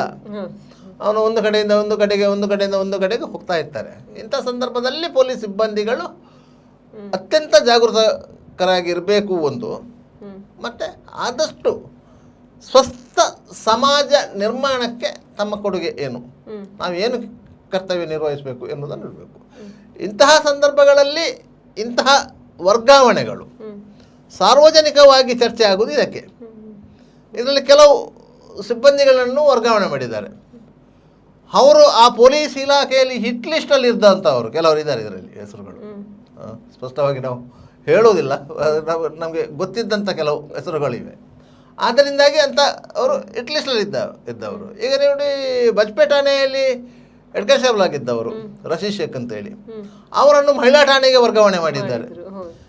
ಇಷ್ಟು 56 ಮಂದಿಯ ವಿಚಾರವನ್ನು ಒತ್ತಟ್ಟಿಗಿಟ್ಟು ಕೇವಲ ರಶೀದ್ ಶೇಖ್ ಒಬ್ಬರ ಹೆಸರನ್ನು ಮಾತ್ರ ಮೆನ್ಷನ್ ಮಾಡಲಾಗ್ತದೆ, ಅವರನ್ನು ವರ್ಗಾವಣೆ ಆಗಿದೆ ಅಂತ. ರೀಸೆಂಟ್ ಆಗಿ ಸುಹಾಸ್ ಶೆಟ್ಟಿ ಹತ್ಯೆ ಪ್ರಕರಣದಲ್ಲಿ ಅವರ ಹೆಸರು ತೇಲಿ ಬಂದಿತ್ತು. ಸಾರ್ವಜನಿಕರಿಗೆ ಗೊತ್ತಿದ್ದು. ಅಲ್ಲಿ ಒಬ್ಬರು ರಶೀದ್ ಶೇಖ್ ಅಂತ ಇದ್ದಾರೆ, ಅವರು ಈ ಕೊಲೆಯಲ್ಲಿ ಹಂತಕರೊಂದಿಗೆ ಶಾಮೀಲಾಗಿದ್ದಾರೆ ಎನ್ನುವಂಥ ಆರೋಪ ಇತ್ತು. ಅದರಿಂದಾಗಿ ರಶೀದ್ ಶೇಖ್ ಅವರನ್ನು ಈಗ ಮಹಿಳಾ ಠಾಣೆಗೆ ವರ್ಗಾವಣೆ ಮಾಡಿದ್ದಾರೆ ಅಂತ. ರಶೀದ್ ಶೇಖ್ ಅವರ ಹೆಸರು ಅಲ್ಲಿ ಪ್ರಸ್ತುತವಾಗುವುದು ಹಾಗೆ. ಅದೇ ರೀತಿ ಈ ಹಿಂದೆ ಪೊಲೀಸ್ ಕಮಿಷನರ್ 56 ಜನರಲ್ಲಿ ಅವರೊಬ್ಬರಾಗಿದ್ರು ಕೂಡ ಹೈಲೈಟ್ ಆಗಿರುವಂತದ್ದು ಅವರೊಬ್ಬರೇ. ಅದೇ ರೀತಿ ಈ ಹಿಂದೆ ಪೊಲೀಸ್ ಕಮಿಷನರ್ ಆಗಿದ್ದವರೊಬ್ಬರ ಅಡಿಯಾಳಾಗಿ ಕೆಲಸ ಮಾಡ್ತಿದ್ದೊಬ್ಬ ಹೆಡ್ ಕಾನ್ಸ್ಟೇಬಲ್ ಸಹ ಈ ವರ್ಗಾವಣೆ ಪಟ್ಟಿಯಲ್ಲಿದ್ದಾರೆ. ಎಲ್ಲರೂ ಹೇಳ್ತಾ ಇಡೀ ಪೊಲೀಸ್ ಇಲಾಖೆಯಲ್ಲಿ ಹೇಳ್ತಾ ಇತ್ತು ಅವರು ಆ ಹಿಂದಿನ ಕಮಿಷನರ್ ಕಲೆಕ್ಷನ್ ಏಜೆಂಟ್ ಆಗಿದ್ದರು ಅಂತ. ಕಲೆಕ್ಷನ್ ಏಜೆಂಟ್ ಆಗಿದ್ದರು, ಅವರನ್ನು ಒಂದು ಠಾಣೆಯಿಂದ ತೆಗೆದು CCBಗೆ ಹಾಕಿದ್ರು, ಅದಕ್ಕೆ ಬೇಕಾಗಿ ಹಾಕಿದ್ರು ಅಂತ, ಕಲೆಕ್ಷನ್ ಮಾಡಿಕೊಡ್ಲಿಕ್ಕೆ ಬೇಕಾಗಿ ಹಾಕಿದ್ರು ಎನ್ನುವಂಥ ಆರೋಪಗಳು ಇತ್ತು. ಇಲ್ಲಂತ ಇಲ್ಲ, ಎಲ್ಲ ಪೊಲೀಸ್ ಸಿಬ್ಬಂದಿಗಳ ಮೇಲೆ ಒಂದೊಂದು ರೀತಿಯ ಆರೋಪಗಳು ಬರುವುದು ಸಹಜ. ಅದರಲ್ಲಿ ಕಾಳೆಷ್ಟು ಜೊಳ್ಳೆಷ್ಟು ಎನ್ನುವುದನ್ನು ಮಾತ್ರ ಅರ್ಥಕೊಳ್ಳಬೇಕು. ಪ್ರೊಫೆಷನಲ್ ಆರೋಪಗಳಿರುವಂಥದ್ದು ಇಲ್ಲ ಅಂತಲ್ಲ. ಆದರೆ ಕೆಲವೊಂದು ವಿಚಾರಗಳಲ್ಲಿ ಕೆಲವರು ಹೆಚ್ಚು ಟಾರ್ಗೆಟ್ ಆಗ್ತಾರೆ. ನೀವು ಯಾವುದೇ ಒಬ್ಬ ಪೊಲೀಸ್ ಕಾನ್ಸ್ಟೇಬಲ್ ಹಿರಿಯ ಅಧಿಕಾರಿಗಳೊಂದಿಗೆ ನಿಕಟವಾಗಿದ್ದಾನಂತ ಆದರೆ ಅಂಥವನನ್ನು ಅವನ ಇಲಾಖೆಯ ಮಂದಿಯೇ ಸಂಶಯದಿಂದ ನೋಡ್ತಾರೆ. ಇವ ನಮ್ಮ ಬಗ್ಗೆ ಏನಾದರೂ ಹೋಗಿ ಚಾಡಿ ಹೇಳ್ತಾನೋ ಅಂತ ಹೇಳಿ. ಇಲಾಖೆಯಲ್ಲಿ ಕರ್ತವ್ಯ ನಿರ್ವಹಿಸುವಾಗ 100% ಸರಿಯಾದ ರೀತಿಯಲ್ಲಿ ಕರ್ತವ್ಯ ನಿರ್ವಹಿಸಲಿಕ್ಕೆ ಸಾಧ್ಯ ಆಗುವುದಿಲ್ಲ. ಕೆಲವೊಂದು ಸಂದರ್ಭಗಳಲ್ಲಿ ಪರಿಸ್ಥಿತಿಗೆ ಅನುಗುಣವಾಗಿ ಕೆಲವೊಂದು ಅಡ್ಜಸ್ಟ್ಮೆಂಟ್ಗಳಿರ್ತವೆ, ಹೊಂದಾಣಿಕೆಗಳು ಇರ್ತವೆ. ಇಂಥ ಹೊಂದಾಣಿಕೆಗಳು ಹಿರಿಯ ಅಧಿಕಾರಿಗಳ ಗಮನಕ್ಕೆ ಬರಬಾರದು ಎನ್ನುವ ಬಗ್ಗೆ ಕೆಲವರು ಗೌಪ್ಯತೆಯನ್ನು ಕಾಪಾಡಿಕೊಡ್ತಾರೆ. ಅಂತಹ ಗೌಪ್ಯತೆಗಳು ಹಿರಿಯ ಅಧಿಕಾರಿಗಳ ಗಮನಕ್ಕೆ ಹೋಗಿದೆ ಅಂತ ಆದಾಗ ಅದರಲ್ಲಿ ಇಂಥವರ ಪಾತ್ರಗಳು ಕಂಡು ಬರ್ತಾ ಇರ್ತವೆ. ಅದರಿಂದಾಗಿ ಆ ಇಲಾಖೆಯ ಒಳಗೆ ಒಂದು ಮುಸುಕಿನ ಗುದ್ದಾಟ ಅಂತ ನಾವೇನು ಹೇಳ್ತೇವೆ ಅಂಥದ್ದು ನಡೀತದೆ. ಈಗ ಜಿಲ್ಲೆಯಲ್ಲಿ ನಡೆದಂಥ ಅಹಿತಕರ ಘಟನೆಯೇ ಈ ವರ್ಗಾವಣೆಗೆ ಕಾರಣ ಆಗಿರ್ಬೋದಾ ಅನ್ನುವಂಥ ಪ್ರಶ್ನೆ. ನೋಡಿ, ಸಾಮಾನ್ಯವಾಗಿ ಮೇ ಜೂನ್ ತಿಂಗಳಲ್ಲಿ ನಡೆಯುವಂಥ ವರ್ಗಾವಣೆಗಳು ಸಾಮಾನ್ಯ ವರ್ಗಾವಣೆಗಳು ಅಂತೇಳಿ ನಾವು ಅರ್ಥ ಮಾಡ್ಕೊಳ್ಳೋದು. ಆದರೆ ಕೆಲವೊಂದು ಪರ್ಟಿಕ್ಯುಲರ್ ಆಗಿ ಇದ್ದಂಥ ಅಧಿಕಾರಿಗಳನ್ನು ವರ್ಗಾವಣೆ ಮಾಡಿದ್ದಾರೆ ಅಂತ ಹೇಳಿದರೆ ಆ ಸಂದರ್ಭದಲ್ಲಿ ಉಂಟಾಗಿರುವಂತಹ ಕೆಲವೊಂದು ಘಟನೆಗಳಿಗೆ ಅದು ಕಾರಣ ಆಗಿರ್ಬೋದು. ಆ ಘಟನೆಗಳಿಂದಾಗಿ ಅದು ಆ ವರ್ಗಾವಣೆಗಳು ಆಗಿರೋದು. ಇಲ್ಲದೆ ಮಂಗಳೂರು ನಗರ ಪೊಲೀಸ್ ಆಯುಕ್ತ ಅನುಪಮ್ ಅಗರ್ವಾಲ್ ಅವರನ್ನು, ದಕ್ಷಿಣ ಕನ್ನಡ ಜಿಲ್ಲಾ SP ಆಗಿದ್ದಂಥ ಯತೀಶ್ ಅವರನ್ನು ಆ 2 ಕೊಲೆಗಳು ನಡೆಯದೇ ಇದ್ದಿದ್ದರೆ ವರ್ಗಾವಣೆ ಆಗುವ ಸಾಧ್ಯತೆಗಳು ಕಡಿಮೆ ಇತ್ತು. ಮುಂದೆ ಯಾವುದಾದ್ರೂ ಒಂದು ಜನರಲ್ ಟ್ರಾನ್ಸ್ಫರ್ ಟೈಮಲ್ಲಿ ಆಗ್ಬೋದಿತ್ತು. ಒಂದು ವೇಳೆ ಅವರನ್ನು ವರ್ಗಾವಣೆ ಮಾಡುವುದೇ ಅಂತ ಆದರೆ ಈ ಸುಧೀರ್ ಕುಮಾರ್ ರೆಡ್ಡಿ ಅವರನ್ನು ಮತ್ತು ಅರುಣ್ ಅವರನ್ನು ಇಲ್ಲಿಗೆ ತಂದು ಹಾಕಲು ಇರಲಿಲ್ಲ, ಬೇರೆ ಯಾರಾದರೂ. ಯಾಕಂದರೆ ಅವರು ಏನು ಮನಸ್ಸಿದ್ದು ಬಂದವರಂತ ನಾನು ಅನಿಸ್ಕೊಳ್ಳುವುದಿಲ್ಲ. ಯಾಕಂದರೆ ಈ ಹಿಂದೆ ಸುಧೀರ್ ಕುಮಾರ್ ರೆಡ್ಡಿ ಅವರು ಇಲ್ಲಿ SP ಆಗಿ ಇದ್ದವರು ಒಂದು 6 ತಿಂಗಳಲ್ಲಿ ಇಲ್ಲಿಂದ ಅವರನ್ನು ಓಡಿಸಿದವರು ಇಲ್ಲೇ ಇದ್ದಾರೆ. ಅವ್ರನ್ನ ಇಲ್ಲಿಂದ ಓಡಿಸಿದವರು ಇದ್ದಾರಲ್ಲ, ಅವರು ಇಲ್ಲೇ ಇದ್ದಾರೆ. ಅದರಿಂದ ಅದರ ಅನುಭವ ಅವರಿಗೆ ಇದೆ, ಇಲ್ಲಿ ಹೇಗೆ ಕರ್ತವ್ಯ ನಿರ್ವಹಿಸಬೇಕು ಎನ್ನುವಂಥ ಅನುಭವ ಇದೆ. ಆದ್ದರಿಂದಾಗಿ ಅದೇ ರೀತಿಯಲ್ಲಿ ಅವರು ಮುಂದುವರೆದರೆ ಈಗ ಅವರು ಯಾವ ರೀತಿಯಲ್ಲಿ ಕಾನೂನು ಮತ್ತು ಶಿಸ್ತನ್ನು ಕಾಪಾಡಿಕೊಳ್ಳಲಿಕ್ಕೆ ಎಲ್ಲ ರೀತಿಯ ಅಕ್ರಮ ಚಟುವಟಿಕೆಗಳಿಗೆ ಒಂದು ಮೂಗುದಾರ ಅಂತ ಏನು ಹಾಕಿದ್ದಾರೆ, ಅದರಿಂದ ಅವರನ್ನು ತೆರವುಗೊಳಿಸಬೇಕು ಎನ್ನುವಂಥ ಒಂದು ಅಭಿಯಾನವು ಸದ್ಯದಲ್ಲೇ ಆರಂಭವಾಗ್ತದೆ. ಯಾಕಂತ ಹೇಳಿದರೆ ಆ ರೀತಿ ಮೂಗು ಮತ್ತು ಬಾಯನ್ನು ಒಟ್ಟಿಗೆ ಕಟ್ಟಿ ಒಂದನ್ನು ನಿಯಂತ್ರಣ ಮಾಡಲಿಕ್ಕೆ ತುಂಬ ಕಷ್ಟ ಆಗತ್ತೆ. ಇವರು ಏನು ಮಾಡಿದ್ದಾರೆ ಅಂತ ಹೇಳಿದರೆ 2 ಮೂಗು ಮತ್ತು ಬಾಯನ್ನು ಒಟ್ಟಿಗೆ ಕಟ್ಟಿದ್ದಾರೆ. ಅದೀಗ ದಮ್ಮು ಕಟ್ತಾ ಇದೆ. ಸ್ಟ್ರಿಕ್ಟ್ ಆ ರೀತಿಗೆ ಸ್ಟ್ರಿಕ್ಟ್ ಆಗಿದ್ದಾರೆ. ಮೂಗನ್ನು ಕಟ್ಟಬೇಕು, ಬಾಯಲ್ಲಾದರೂ ಉಸಿರು ಬಿಡ್ಬೋದು, ಇಲ್ಲಾಂದ್ರೆ ಬಾಯಿ ಕಟ್ಟಬೇಕು, ಮೂಗಲ್ಲಾದರೂ ಉಸಿರು ಬಿಡ್ಬೋದು. ಇದು 2 ಕಟ್ಟಿದ್ದರಿಂದ ಅದು ಒಳಗಿಂದ ಒಳಗೆ ಉಬ್ತಾ ಇದೆ.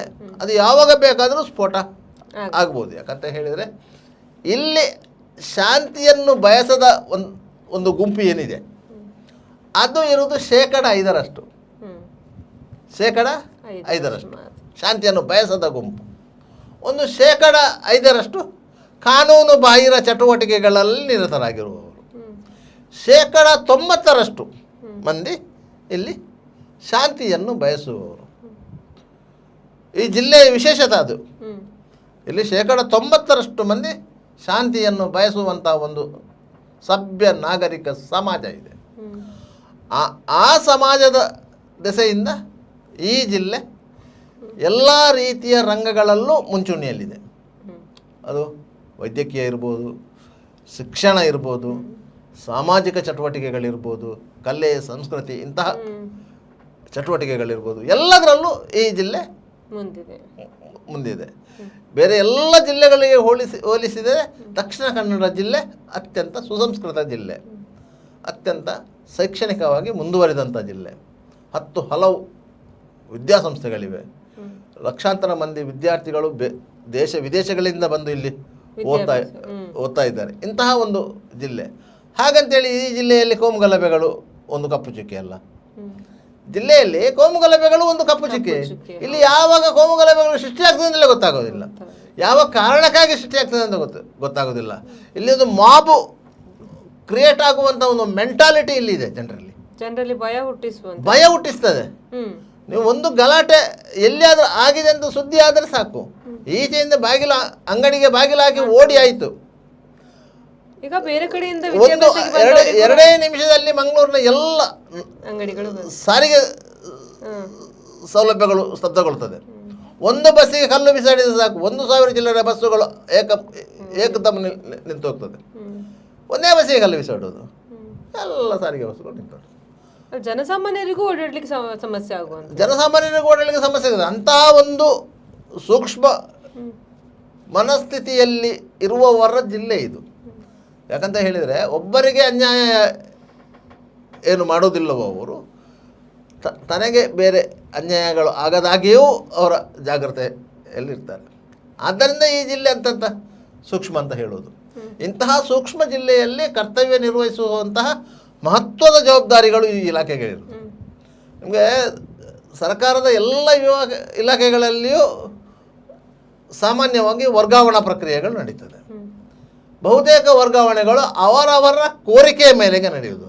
ಅಂದರೆ ವೈಯಕ್ತಿಕವಾದ ಕೆಲವೊಂದು ಸಮಸ್ಯೆಗಳಿರ್ತದೆ, ಅದರಿಂದ ಅಂಥ ಕೋರಿಕೆ ವರ್ಗಾವಣೆಗಳಿಗೆ ಕೆಲವರು ಆದ್ಯತೆ ನೀಡ್ತಾರೆ. ಮತ್ತು ಕೆಲವರನ್ನು ಅವಧಿ ಜಾಸ್ತಿ ಆಗಿದೆ ಅಂತೇಳಿ ವರ್ಗಾವಣೆ ಮಾಡ್ತಾರೆ. ಈ ರೀತಿಯ ವರ್ಗಾವಣೆ ಆಡಳಿತಾತ್ಮಕವಾಗಿ ಏನೆಲ್ಲ ಬೇಕು ಅಂಥದನ್ನೆಲ್ಲ ಸರ್ಕಾರ ಆಗಲಿ ಹಿರಿಯ ಅಧಿಕಾರಿಗಳಾಗಲಿ ಆ ಪ್ರಕ್ರಿಯೆಯನ್ನು ಮಾಡ್ತಾರೆ.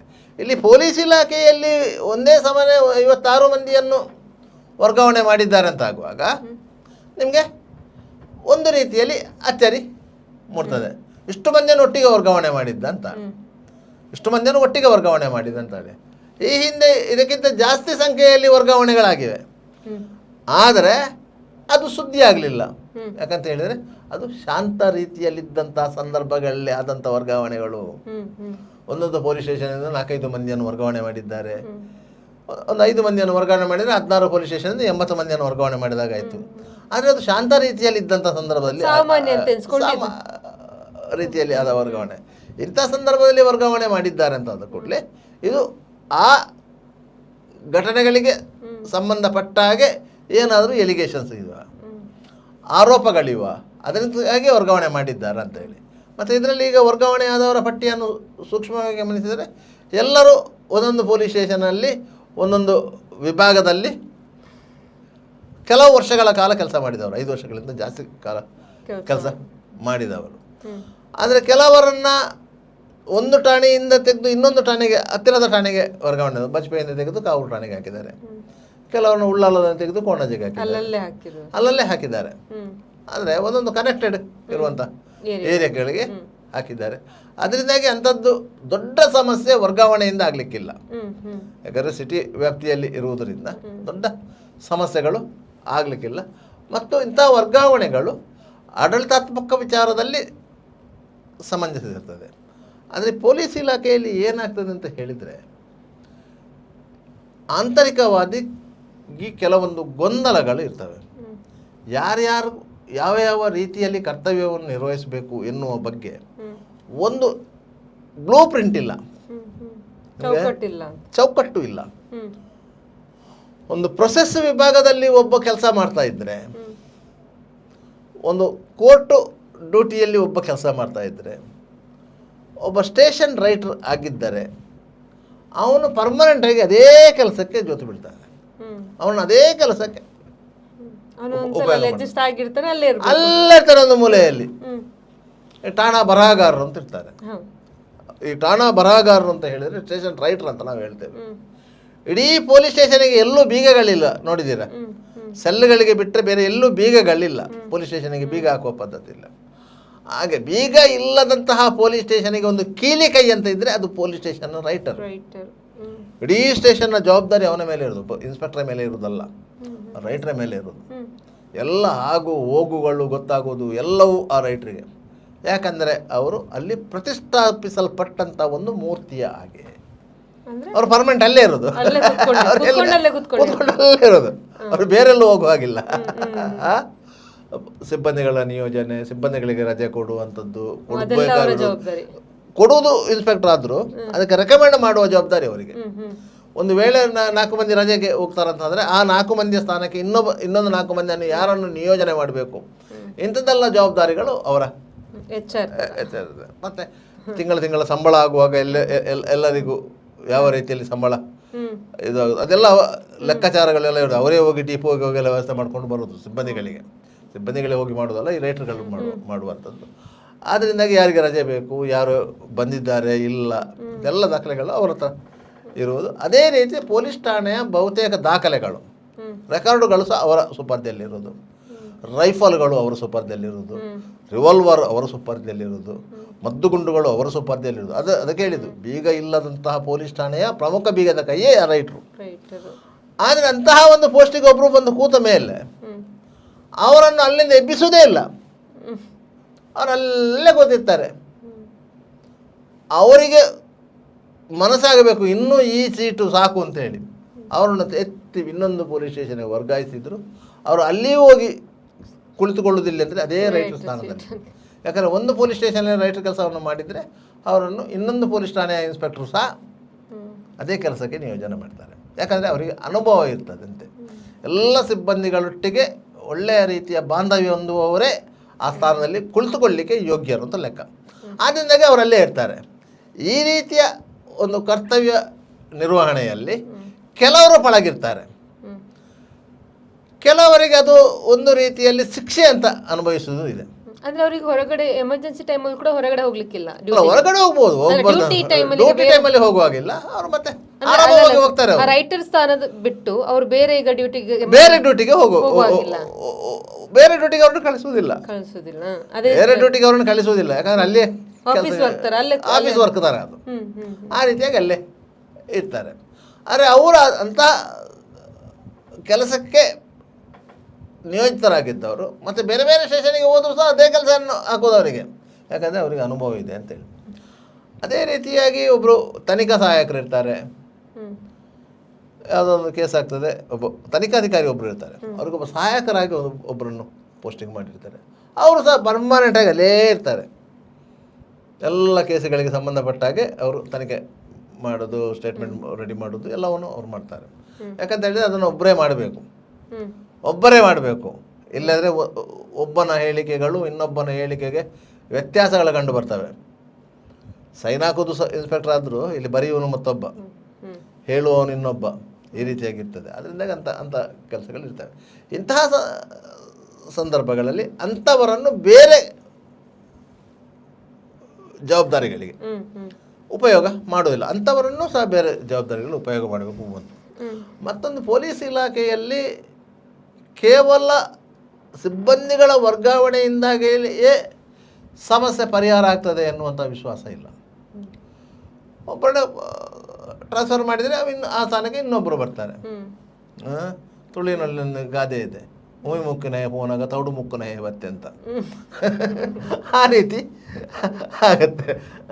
ಆ ರೀತಿಯಾಗ ವ್ಯವಸ್ಥೆಯ ಒಳಗೆ ನೀವು ಬದಲಾವಣೆಯನ್ನು ನೀವು ಎಷ್ಟೇ ತನ್ನಿ, ಆ ವ್ಯವಸ್ಥೆ ಬದಲಾಗುವುದಿಲ್ಲ ಅಂತ ಹೇಳೋದು. ಇಲ್ಲಿನ ಇಲಾಖೆಯಲ್ಲಿ ಈಗ ಮತ್ತೊಂದು ಅಧಿಕಾರಿಗಳು, ಹೊಸ ಅಧಿಕಾರಿಗಳು, ಅವರಿಗೆ ಜಿಲ್ಲೆಯ ಬಗ್ಗೆ, ಈ ನಗರದ ಬಗ್ಗೆ ಸಾಕಷ್ಟು ಮಾಹಿತಿಗಳು ಇವೆ, ಇಲ್ಲಂತ ಏನಿಲ್ಲ. ಇಲ್ಲಿರುವ ವ್ಯವಸ್ಥೆಗಳು, ಇಲ್ಲಿರುವ ಶಿಕ್ಷಣ ಸಂಸ್ಥೆಗಳು, ಇಲ್ಲಿರುವ ಧಾರ್ಮಿಕ ಕೇಂದ್ರಗಳು, ಇಲ್ಲಿರುವ ಪ್ರಮುಖ ಸಮಸ್ಯೆಗಳು, ಇದು ಎಲ್ಲ ಅರಿವು ಇದೆ. ಆದ್ದರಿಂದಾಗಿ ಇಲ್ಲಿ ಒಂದು ಕಾನೂನು ಸುವ್ಯವಸ್ಥೆಯನ್ನು ಕಾಪಾಡಿಕೊಂಡು ಹೋಗುವುದು ದೊಡ್ಡ ಸಮಸ್ಯೆ ಅಲ್ಲ. ಆದರೆ ಈಗ ಮಾಡಿರುವಂಥ ಈ ವರ್ಗಾವಣೆ ರಾಜಕೀಯ ಒತ್ತಡದಿಂದ ಏನಾದರೂ ಆಗಿರ್ಬೋದು ಅನ್ನುವಂಥ ಪ್ರಶ್ನೆ ಅಲ್ಲ. ರಾಜಕೀಯ ಒತ್ತಡಗಳು ಈ ವರ್ಗಾವಣೆಗೆ ಬಂದಿರಲಿಕ್ಕಿಲ್ಲ, ಆದರೆ ಈಗ ಬರ್ಬೋದು. ಇನ್ನೂ ಬರ್ಬೋದು ಅಂತ. ಇನ್ನೂ ಬರ್ಬೋದು. ಯಾಕಂತ ಹೇಳಿದರೆ ಇಲ್ಲಿ ವರ್ಗಾವಣೆ ಆದವರು ಹೋಗಿ ಪೋಸ್ಟಿಂಗ್ ರಿಪೋರ್ಟ್ ಮಾಡ್ಕೊಳ್ಳೋದೇ ಇದ್ದರೆ ಅವರು ಇದನ್ನು ರಿಟೆನ್ಷನ್ ಮಾಡಲಿಕ್ಕೆ ಪ್ರಯತ್ನಗಳನ್ನು ಪಡ್ಬೋದು. ಆದರೆ ಈ ಅಧಿಕಾರಿ ಇರುವವರೆಗೆ ನಗರ ಪೊಲೀಸ್ ಆಯುಕ್ತ ಸುಧೀರ್ ಕುಮಾರ್ ರೆಡ್ಡಿಯವರು ಇರುವವರೆಗೆ ಅದು ಕಷ್ಟ ಅಂತ ಕಾಣ್ತದೆ. ಯಾಕಂದರೆ ಅವರು ಯಾರ ಮಾತನ್ನು ಕೇಳದೇ ಇರುವುದಂತಲ್ಲ, ಅವರು ಅಷ್ಟೊಂದು ಒಪ್ಪಿಕೊಳ್ಳುವುದಿಲ್ಲ ಅಂತ. ಅವರಿಗೆ ಒಪ್ಪಿತ ಆಗೋದಿಲ್ಲ. ಯಾರೊಬ್ಬರು ಅವರಿಗೆ ಬುದ್ಧಿ ಹೇಳುವುದು ಅವರಿಗೆ ಒಪ್ಪಿತ ಆಗೋದಿಲ್ಲ. ಅವರ ಲೆವೆಲಲ್ಲಿ ಅವರು ಏನು ಮಾಡಬೇಕು ಅದನ್ನು ಮಾಡಿದ್ದಾರೆ. ಅದು ಮತ್ತೆ ಬದಲಾವಣೆ ಆಗೋದು ಕಷ್ಟ. ಅಂದ್ರೆ ಈಗ ಕೆಲವೊಂದು ಸಿಬ್ಬಂದಿಗಳಿಗೆ ಆರೋಪ ಇದ್ದ ಕಾರಣಕ್ಕೋಸ್ಕರನೇ ವರ್ಗಾವಣೆ ಆಗಿರ್ಬೋದಾ ಅಂತ? ಹೌದು. ಯಾಕಂತ ಹೇಳಿದರೆ ವರ್ಗಾವಣೆ ಮಾಡುವಂತಹ ಸಂದರ್ಭದಲ್ಲಿ ಪ್ರತಿಯೊಬ್ಬ ಅಧಿಕಾರಿಯ ಹಿನ್ನೆಲೆಯನ್ನು ಅವರು ಗಮನಿಸ್ತಾರೆ. ವರ್ಗಾವಣೆ ಎಷ್ಟು ವರ್ಷದಿಂದ ಆ ಠಾಣೆಯಲ್ಲಿದ್ದಾರೆ. ಈ ವರ್ಗಾವಣೆ ಲಿಸ್ಟ್ ಅನ್ನು ಮಾಡುವಂಥದ್ದು ಯಾರು ಸರ್? ಅದು ಅಲ್ಲಿ ಸೆಕ್ಷನ್ ಇದೆ, ಸಂಬಂಧಪಟ್ಟ ಸೆಕ್ಷನ್ ಇದೆ. ಮತ್ತು ಅದನ್ನು 2-3 ಸಾರಿ ಅವರೇ ಸ್ವತಃ ಪರಿಶೀಲನೆ ಮಾಡಿ ನೋಡ್ತಾರೆ. ಮತ್ತು ಅವರಿಗೆ ಸಂಶಯ ಇದ್ದುದನ್ನು ಕೇಳ್ತಾರೆ, ಇವ್ರನ್ನು ಮಾಡಬೇಕಾ ಬೇಡವಾ. ಅಲ್ಲಿನ ಅಧಿಕಾರಿ ಹತ್ರ ಕೇಳ್ತಾರೆ, ಇಂಥವ್ರನ್ನ ವರ್ಗಾವಣೆ ಮಾಡಬೇಕಂತಿದೆ, ಅವರ ಕರ್ತವ್ಯದ ಹಿನ್ನೆಲೆ ಹೇಗಿದೆ ಅಂತೇಳಿ ಅಧಿಕಾರಿಗಳು ಹೇಳ್ತಾರೆ. ತೊಂದರೆ ಇಲ್ಲ ಸರ್, ಒಳ್ಳೆ ಕೆಲಸಗಾರರು ನಮಗೆ ಬೇಕು ಅಂತ ಹೇಳಿದರೆ ಅಂಥವರನ್ನು ಬಿಡ್ತಾರೆ. ಇದು ಕೇವಲ ಈಗ 56 ಮಂದಿಯನ್ನು ಮಾಡಿದ್ದು, ಇನ್ನೊಂದು 56 ಮಂದಿಯ ಲಿಸ್ಟುಗಳು ಇದೆ. ಆದರೆ ಮಾಡಲೇಬೇಕು. ಯಾಕಂತ ಹೇಳಿ ಇಲ್ಲ ಇದ್ದರೆ ಅದೊಂದು ಜಡಗಟ್ಟಿದ ವ್ಯವಸ್ಥೆ ಆಗುತ್ತದೆ ಅಂತ. ಒಂದೇ ಪೊಲೀಸ್ ಸ್ಟೇಷನಲ್ಲಿ ಇದ್ದು ಎಲ್ಲರಿಗೂ ಕಣ್ಣಾಗಿ ಏನೆಲ್ಲ ಎಲಿಗೇಷನ್ ಬರುವುದಕ್ಕಿಂತ ಮೊದಲು ಅವರನ್ನು ಚೇಂಜ್ ಆಗ್ತಾ ಇರೋದು. ಜನರಿಗೂ ಕೂಡ ಒಳ್ಳೇದಂತ. ಜನರಿಗೂ ಸಹ ಒಳ್ಳೆಯದು. ಈಗ ಒಂದು 5 ವರ್ಷ ಅಂತ ಹೇಳಿ ನೀವು ಟಾರ್ಗೆಟ್ ಮಾಡಿದ್ರು, ವಾಸ್ತವವಾಗಿ ಅದನ್ನು 3 ವರ್ಷಕ್ಕೆ ಇಳಿಸಬೇಕು. ಅಧಿಕಾರಿಗಳಿಗೆ ಈಗ 2 ವರ್ಷಕ್ಕಿದೆಯಾ? ಅಧಿಕಾರಿಗಳಿಗೆ 2 ವರ್ಷ ಕಂಪಲ್ಸರಿ ಅಂತ ಇದೆ. ಅದಕ್ಕಿಂತ ಜಾಸ್ತಿ ಇದ್ದರೂ ಇರ್ಬೋದು, ಇಲ್ಲ ಅಂತ ಏನಿಲ್ಲ. ಆದರೆ 3 ವರ್ಷ ಸಿಬ್ಬಂದಿಗಳಿಗೆ ಮಾಡಬೇಕು. ಇಲ್ಲೇ ಇದ್ದರೆ ಅವರಿಗೆ ಬೇರೆ ಬೇರೆ ಠಾಣೆಗಳ ಜವಾಬ್ದಾರಿಗಳು ಗೊತ್ತಾಗೋದಿಲ್ಲ, ಏರಿಯಾದ ಪರಿಸ್ಥಿತಿಗಳು ಗೊತ್ತಾಗೋದಿಲ್ಲ. ಮತ್ತು ಆಯಾ ಏರಿಯಾದಲ್ಲಿ ಎಷ್ಟು ಮಂದಿ ಆ್ಯಂಟಿ ಸೋಷಿಯಲ್ ಎಲಿಮೆಂಟ್ಸ್ಗಳಿದ್ದಾರೆ, ಸಮಾಜ ಬಾಹಿರ ಕತ್ಯಗಳನ್ನು ಮಾಡುವಂಥ ಅಪರಾಧಿಗಳು ಯಾರಿದ್ದಾರೆ ಅಂತಲೂ ಗೊತ್ತಾಗೋದಿಲ್ಲ. ನಿಮಗೆ ನಿಮ್ಮ ಸ್ಟೇಷನ್ ವ್ಯಾಪ್ತಿಯಲ್ಲಿ ಎಷ್ಟು ಇದೆ ಅಂತ ಗೊತ್ತಿರ್ತದೆ, ಅದೇ ಮತ್ತೊಂದು ಠಾಣೆ ವ್ಯಾಪ್ತಿಯಲ್ಲಿ ಎಷ್ಟು ಇದೆ ಅಂತ ಗೊತ್ತಾಗೋದಿಲ್ಲ. ಕೆಲವು ವರ್ಷಗಳ ಹಿಂದೆ ಇಲ್ಲಿ ಆ್ಯಂಟಿ ರೌಡಿ ಸ್ಕ್ವಾಡ್ ಅಂತ ಮಾಡಿದಾಗ ಬೇರೆ ಬೇರೆ ಪೊಲೀಸ್ ಠಾಣೆಗಳಲ್ಲಿ ಇದ್ದಂತಹ ಸಿಬ್ಬಂದಿಗಳನ್ನು ಸೇರಿಸಿ ಒಂದು ಸ್ಕ್ವಾಡ್ ಮಾಡಿದ್ದು AM ಪ್ರಸಾದ್ ಅವರು SP ಇದ್ದಾಗ. ಆಗ ಅದಕ್ಕೆ ನಿಯೋಜನೆಗೊಂಡವರು sub inspector Jayanth V Shetty Panambur ಠಾಣೆಯಲ್ಲಿದ್ದವರು. ಅವರು ಆ ಎಲ್ಲ ಸಿಬ್ಬಂದಿಗಳ ಹತ್ರ ಹೇಳಿದಷ್ಟೇ, ನಿಮ್ಮ ಠಾಣೆಯಲ್ಲಿ ಎಷ್ಟು ಮಂದಿ ರೌಡಿ ಶೀಟರ್ಗಳ ಲಿಸ್ಟ್ ಇದೆ ಅದನ್ನು ರೆಡಿ ಮಾಡಿ ಅಂತ. ನೀವು ಕೆಲಸ ಮಾಡಿದಂಥ ಠಾಣೆಗಳಲ್ಲಿ ಎಷ್ಟು ಮಂದಿ ರೌಡಿ ಶೀಟರ್ಗಳೆಲ್ಲ ಇದ್ದಾರೆ, ಸೋಷಿಯಲ್ ಎಲಿಮೆಂಟ್ಸ್ಗಳಿದ್ದಾರೆ, ಅಂಥವ್ರನ್ನ ಲಿಸ್ಟ್ ಮಾಡಿ ಅಂತ. ಲಿಸ್ಟ್ ಮಾಡುವಾಗ ಏನಾಯಿತು, ಇನ್ನು 80 ಮಂದಿ ಹೆಸರು ಬಂತಲ್ಲ. 80 ಮಂದಿ ಹೆಸರು ಬಂತು. 80 ಮಂದಿ ಹೆಸರು ಬಂದಾಗ ಅದರಲ್ಲಿ ಯಾರು ವಾಂಟೆಡ್ಗಳಿದ್ದಾರೆ, ಯಾರು ಅನ್ವಾಂಟೆಡ್ಗಳಿದ್ದಾರೆ ಅಂತಲೇ ಗೊತ್ತಾಗೋದಿಲ್ಲ ಆ ಲಿಸ್ಟಲ್ಲಿ. ಅವ್ರು ಹೇಳಿದ್ರು ಏನಿಲ್ಲ, ಅಷ್ಟು ಮಂದಿ ಅವ್ರನ್ನು ಹೋಗಿ ಎತ್ಕೊಂಡು ಬರೋದು, ಕ್ವಶನ್ ಮಾಡೋದು, ಇಂಟ್ರಾಗೇಷನ್ ಮಾಡೋದು, ಮತ್ತು ಅವರ ಸಂಪರ್ಕಗಳು ಈಗ ಹೇಗೆ ಇದೆ ಅದನ್ನೆಲ್ಲ ಮಾಡೋದು. ಆ ರೀತಿಯಾಗಿ ಅದನ್ನು ರೌಡಿಸಮ್ ಆ್ಯಕ್ಟಿವಿಟೀಸ್ ಏನಿತ್ತು ಅದನ್ನು ಕಂಟ್ರೋಲ್ ಮಾಡಲಾಯಿತು. ಅಷ್ಟು ಮಂದಿ ಸಿಬ್ಬಂದಿಗಳನ್ನು ಬೇರೆ ಬೇರೆ ಠಾಣೆಯಿಂದ ಸಿಬ್ಬಂದಿಗಳನ್ನು ಒಂದು ಕಡೆ ಸೇರಿಸದೇ ಇದ್ದರೆ ಆ ಮಾಹಿತಿಗಳೆಲ್ಲ ಬರ್ತಲೇ ಇರಲಿಲ್ಲ. ನೀವು ಹೋಗಿ ಒಂದು ಪೊಲೀಸ್ ಸ್ಟೇಷನಿಗೆ ಹೋದರೆ ಮತ್ತೆ ಅಲ್ಲಿ ಲಿಸ್ಟ್ ತೆಗೆದು ನೋಡುವಾಗ ಅಲ್ಲಿ ರೌಡಿ ಶೀಟ್ ಲಿಸ್ಟಲ್ಲಿ ಒಂದು 30 ಮಂದಿ ಇದ್ದಾರೆ ಅಂತ ಇಟ್ಕೊಳ್ಳಿ. ಅದರಲ್ಲಿ 15 ಮಂದಿ ಮುದುಕರಾಗಿರ್ತಾರೆ, ಒಂದು 5 ಮಂದಿ ಸತ್ತಿರ್ತಾರೆ, ಅದು ಸಹ ಗೊತ್ತಿರೋದಿಲ್ಲ ಇವರಿಗೆ ಅವ್ರು ಸತ್ತಿದ್ದಾರೆ ಅಂತೇಳಿ. ಕೆಲವರು ಬೆಡ್ರಿನ್ ಆಗಿರ್ತಾರೆ, ಅದು ಸಹ ಗೊತ್ತಿರೋದಿಲ್ಲ. ಆ ರೀತಿಯಾಗಿರ್ತದೆ, ಇಲ್ಲಂತ ಅಲ್ಲ. ಅದು ಒಂದು ಕಾರ್ಯಗಳಾಗಬೇಕು. ಇನ್ನೊಂದು ಮುಖ್ಯವಾಗಿ ಏನಂತ ಹೇಳಿದರೆ, ಈಗ ಪ್ರತಿಯೊಂದು ಪೊಲೀಸ್ ಠಾಣೆಯಲ್ಲೂ ನ್ಯಾಯಾಲಯದಿಂದ ಬಂಧನಕಾಜ್ಞೆ ಇರುವಂತಹ ಅಪರಾಧಿಗಳಿದ್ದಾರೆ. ನಾವು ವಾರಂಟ್ ಇರುವಂಥ ಅಪರಾಧಿಗಳಂತ ನಾವು ಹೇಳ್ತೇವೆ. ಅವರನ್ನು ಯಾವುದೇ ಸಂದರ್ಭದಲ್ಲಿ ಪೊಲೀಸರು ಬಂಧನಕ್ಕೆ ಒಳಪಡಿಸ್ಬೋದು, ನ್ಯಾಯಾಲಯ ವಾರಂಟ್ ಹೊರಡಿಸುತ್ತದೆ. ಅದರಲ್ಲಿ ಬಹುತೇಕ ಪೊಲೀಸ್ ಠಾಣೆಗಳಲ್ಲಿ LPC ವಾರಂಟ್ಗಳಂತ ಒಂದು ಲಿಸ್ಟ್ ಇರ್ತದೆ. ಅಂಥ ವಾರಂಟ್ಗಳನ್ನು ಎಕ್ಸಿಕ್ಯೂಟ್ ಮಾಡುವಂಥ ಕೆಲಸವನ್ನು ಮಾಡಬೇಕು. ಆದರೆ ಪೊಲೀಸ್ ಠಾಣೆಯಲ್ಲಿ ಏನು ಸಮಸ್ಯೆ ಆಗ್ತದೆ ಅಂತ ಹೇಳಿದರೆ, ಸಿಬ್ಬಂದಿಗಳ ಕೊರತೆಯ ಕಾರಣಕ್ಕಾಗಿ ವಾರಂಟನ್ನು ಎಕ್ಸಿಕ್ಯೂಟಿವ್ ಮಾಡಲಿಕ್ಕೆ ಸಿಬ್ಬಂದಿಗಳು ಇಲ್ಲ. ಒಂದೊಂದು ಪೊಲೀಸ್ ಠಾಣೆಯಲ್ಲಿ ಒಬ್ಬೊಬ್ಬರನ್ನು ನಿಯೋಜನೆ ಮಾಡಿರ್ತಾರೆ. ಅವನು ವಾರಂಟ್ ಆಫೀಸ್ ಅಂತೇಳಿ ಅವ ಏನು ಮಾಡ್ತಾನೆ ಅಂತ ಹೇಳಿದರೆ ಯಾರು ಸುಲಭದಲ್ಲಿ ಸಿಗ್ತಾರೆ, ಈ ಬಸ್ ಡ್ರೈವರ್ಗಳು ಸುಲಭದಲ್ಲಿ ಸಿಕ್ಕುವವರು. ಯಾಕಂದರೆ ಗೊತ್ತಿರ್ತದೆ ಅವರು 13 ನಂಬರ್ನ ಬಸ್ ಡ್ರೈವರ್ ಅಂತ ಹೇಳಿ, 13 ನಂಬರ್ ಎಷ್ಟು ಗಂಟೆಗೆ ಬರ್ತದೆ ಅಂತ ಗೊತ್ತಿರ್ತದೆ. ಅಲ್ಲಿ ಹೋಗಿ ಅಂಥವರನ್ನು ಹಿಡ್ಕೊಂಡು ಬಂದು ನಾವು ಇಷ್ಟು ವಾರಂಟ್ ಕ್ಲಿಯರ್ ಮಾಡಿದ್ದೇವೆ ಅಂತ ಹೇಳಿ ರಿಪೋರ್ಟ್ ಕೊಡ್ತಾರೆ. ಅದಲ್ಲ, ಆ ಠಾಣೆಯಲ್ಲಿ ಎಷ್ಟು LPC ವಾರಂಟ್ಗಳು ಬಾಕಿ ಎಕ್ಸಿಕ್ಯೂಷನ್ಗೆ ಬಾಕಿ ಇದೆ ಅಂತ ನೋಡಬೇಕು. ಲಾಂಗ್ ಪೆಂಡಿಂಗ್ ಕೇಸ್ಗಳಂತ ಇರ್ತದೆ. 25 ವರ್ಷಗಳಿಂದ ಬಾಕಿ ಇರುವಂಥ ಕೇಸುಗಳು ಇದೆ ಪೊಲೀಸ್ ಠಾಣೆಗಳಲ್ಲಿ, ಅದರ ದಾಖಲೆಗಳಿವೆ. ಅದಕ್ಕೆ ಸಂಬಂಧಪಟ್ಟ ಅಪರಾಧಿಗಳ ಬಂಧನಕ್ಕಾಗಿ LPC ವಾರಂಟ್ಗಳು ಇರ್ತವೆ. 25 ವರ್ಷಗಳಿಂದ, ಅದಕ್ಕಿಂತ ಜಾಸ್ತಿ ವರ್ಷಗಳಿಂದ ಇದ್ದದ್ದು ಇದೆ LPC ವಾರಂಟ್ಗಳು ಇರ್ತವೆ. ಪೊಲೀಸ್ ಠಾಣೆಯಲ್ಲಿ ದಾಖಲೆ ಇರ್ತದೆ. ಅದನ್ನು ಏನು ಮಾಡ್ತಾರೆ ಅಂತ ಹೇಳಿದರೆ, ಆಯಾ ಡೇಟ್ ಬರುವಾಗ ಬಂಧನಕ್ಕೆ ಅವನು ಸಿಕ್ಕಲಿಲ್ಲ ಅಂತ ಹೇಳಿ ಒಂದು ಶಾರ ಬರೆದು ಪುನಃ ಕೋರ್ಟಿಗೆ ಕಳಿಸ್ತಾರೆ. ಕೋರ್ಟು ಪುನಃ ಒಂದು ಡೇಟ್ ಕೊಟ್ಟು ಕಳಿಸ್ತದೆ. ಆ ರೀತಿಯಾಗಿ ಅದೊಂದು ಅಟ್ಟಿರ್ತದೆ. ಇಂಥ ವಾರಂಟ್ಗಳನ್ನು ಕ್ಲಿಯರ್ ಮಾಡಲಿಕ್ಕೆ ಹೋಗಬೇಕು. ಅಂಥ ವಾರಂಟ್ಗಳನ್ನು ನೀಟಾಗಿ ನೀವು ಪರಿಶೀಲನೆ ಮಾಡಿದರೆ ಏನು ಗೊತ್ತಾ, ಈಗ ಸಮಾಜದಲ್ಲಿ ದೊಡ್ಡ ವ್ಯಕ್ತಿಗಳು, ಶ್ರೀಮಂತರು, ಉದ್ಯಮಿಗಳು ಅಂತೆಲ್ಲ ತಿಳ್ಕೊಳ್ತೀರಲ್ಲ, ಅಂಥವ್ರ ಹೆಸರುಗಳು ಇರ್ತದೆ ಅದರಲ್ಲಿ. ಕೇವಲ ಪುಡಿ ರೌಡಿಗಳು, ಕಳ್ಳರು, ದರೋಡೆಗಾರರು ಇಂಥವ್ರ ಹೆಸರುಗಳು ಮಾತ್ರ ಅಲ್ಲ, ಇಂಥವ್ರ ಹೆಸರುಗಳು ಇರ್ತಾರೆ. ಯಾಕಂದರೆ ಅಂಥವ್ರ ಕೈ ಹತ್ತಿರಕ್ಕೆ ಈ ಪೊಲೀಸರು ಹೋಗುವುದೇ ಇಲ್ಲ. ಯಾಕಂತ ಹೇಳಿದ್ರೆ ಅವರು ದೊಡ್ಡವರ ಸಂಪರ್ಕದಲ್ಲಿ ಇರುವವರು ಅಂತೇಳಿ ಅಲ್ಲಿಗೆ ಹೋಗೋದಿಲ್ಲ, ವಾಪಸ್ಸು ಕಳಿಸ್ತಾ ಹೋಗ್ತಾರೆ. ಅದಾದರೆ ನೀವು ಸುರಿಗೆ ಅಂಥದ್ದನ್ನು ಕ್ಲಿಯರ್ ಮಾಡಲಿಕ್ಕೆ ಇದು ಮಾಡಬೇಕು. ಸರಿ, ಈಗ ಆಲ್ರೆಡಿ ವರ್ಗಾವಣೆ ಆದವರು ಕೂಡ ಕೆಲವೊಂದು ಸಲ ಏನಾಗುತ್ತೆ, ಒಂದ್ಸಲ ವರ್ಗಾವಣೆ ಆಗಿರ್ತಾರೆ, ಒಂದು 6 ತಿಂಗಳು ಬಿಟ್ಟು ಮತ್ತೆ ಅವರು ಅದೇ ಸ್ಟೇಷನ್ಗೆ ಅಥವಾ ಮಂಗಳೂರಿಗೆ ಅಥವಾ ಅದೇ ಊರಿಗೆ ಬರುವಂಥ ಚಾನ್ಸಸ್ ಕೂಡ ಇರುತ್ತೆ. ಅದು ಯಾಕಂತ ಹೇಳಿದರೆ ಅವನವನ ಪ್ರಭಾವದ ಮೇಲೆ ಹೊಂದಿಕೊಂಡಿರ್ತದೆ. ನೀವು ಹೇಳಿ 2 ವರ್ಷಕ್ಕೊಂದ್ಸಲ ಅಥವಾ 3 ಅಥವಾ 5 ಆ ರೀತಿ ವರ್ಷಗಳಿದ್ದಾಗ ಇದು ಹೇಗೆ ಮಧ್ಯದಲ್ಲಿ 6 ತಿಂಗಳು 4 ತಿಂಗಳು ಅದು ಏನಾಗ್ತದೆ ಅಂತ ಹೇಳಿದರೆ, ಇಲಾಖೆಯ ಒಳಗೆ ಕೆಲವೊಂದು ಸಂದರ್ಭಗಳಲ್ಲಿ ಆತನಿಗೆ ಒಂದು ಸಮಸ್ಯೆ ಸೃಷ್ಟಿಯಾಗ್ತದೆ ಅಂತ ಇಟ್ಕೊಳ್ಳಿ. ಅವನ ಮನೆ ಕಡೆ ಸಮಸ್ಯೆಗಳು ಸೃಷ್ಟಿಯಾಗ್ತದೆ ಅಂತ ಇಟ್ಕೊಳ್ಳಿ. ಆ ಸಂದರ್ಭದಲ್ಲಿ ಅವನ ಪ್ರೆಸೆನ್ಸ್ ಅನಿವಾರ್ಯತೆ ಇರ್ತದೆ, ಇರಲೇಬೇಕು ಅಂತ ಹೇಳಿ. ಅಂಥ ಸಂದರ್ಭದಲ್ಲಿ ಮಾನವೀಯತೆ ಆಧಾರದಲ್ಲಿ ಆತನನ್ನು ಇನ್ನೊಂದು ಠಾಣೆಗೆ ಮಾಡಿದ್ದಿದೆ. ಪರ್ಸನಲ್ ಕಾರಣಗಳಿಗಾಗಿ ವರ್ಗಾವಣೆ ಮಾಡಿದ್ದು ಇದೆ, ಇಲ್ಲಂತ ಇಲ್ಲ, ಮಾಡಲಿಕ್ಕೂ ಸಾಧ್ಯತೆ ಇದೆ. ಆದರೆ ಅದು ಮಾಡಲೇಬೇಕು ಅನ್ನುವಂಥ ನಿಯಮ ಏನಿಲ್ಲ. ಮಾಡಲೇಬೇಕು. 3 ವರ್ಷ ಆಯಿತು, 3 ವರ್ಷ ಆದಮೇಲೆ ವರ್ಗಾವಣೆ ಆಗಲೇಬೇಕು ಅಂಥದ್ದೇನಿಲ್ಲ. ಇಲಾಖೆಯ ಒಳಗೆ ಅಂಥ ಪ್ರಶ್ನೆಯೇ ಇಲ್ಲ. ಆಯಾ ಹಿರಿಯ ಅಧಿಕಾರಿಗಳ ಮರ್ಜಿಗೆ ಅನುಗುಣವಾಗಿ ಅವರು ವರ್ಗಾವಣೆಗಳನ್ನು ಮಾಡ್ತಾರೆ. ಕೆಲವರಿಗೆ ರಿಯಾಯಿತಿ ತೋರಿಸ್ಬೋದು, ಕೆಲವರ ಬಗ್ಗೆ ಕಟ್ಟುನಿಟ್ಟಿನ ಕ್ರಮ ಕೈಗೊಳ್ಬೋದು. ಅದು ಬಿಟ್ಟರೆ ಬೇರೆ ವಿಚಾರ ಇಲ್ಲ. ಈಗ ವರ್ಗಾವಣೆ ಆದವರು ಇನ್ನು 3 ವರ್ಷಗಳ ಕಾಲ ಇಲ್ಲದ್ರೆ 5 ವರ್ಷಗಳ ಕಾಲ ಪುನಃ ಅದೇ ಸ್ಟೇಷನ್ಗೆ ಬರಲಿಕ್ಕೆ ಸಾಧ್ಯ ಆಗುವುದಿಲ್ಲ. ಯಾಕಂದರೆ ಅವ್ರದ್ದು ಸರ್ವಿಸ್ ರಿಜಿಸ್ಟರ್ ಇರ್ತದೆ, SR ಅಂತ ಇರ್ತದೆ, ಅದರಲ್ಲಿ ಎಂಟ್ರಿ ಆಗಿರ್ತದೆ. ಸರ್ವಿಸ್ ರಿಜಿಸ್ಟರ್ ನೋಡದೆ ಯಾವ ಅಧಿಕಾರಿಯೂ ಆತನನ್ನು ವರ್ಗಾವಣೆ ಮಾಡೋದಿಲ್ಲ. ಸರ್ವಿಸ್ ರಿಜಿಸ್ಟರ್ ಅಂತ ಒಂದು ಏನು ಇರ್ತದೆ, ಅದರಲ್ಲಿ ಆತನ ಎಲ್ಲ ಹಣೆಬರಗಳು ಇರ್ತದೆ. ಒಬ್ಬ ಸಿಬ್ಬಂದಿಯ, ಒಬ್ಬ ಅಧಿಕಾರಿಯ ಎಲ್ಲ ಹಣೆಬರಗಳು ಆ ಸರ್ವಿಸ್ ರಿಜಿಸ್ಟರಲ್ಲಿ ಇರ್ತದೆ. ಅದನ್ನು ಹಿರಿಯ ಅಧಿಕಾರಿಗಳು ಗಮನಿಸ್ತಾರೆ.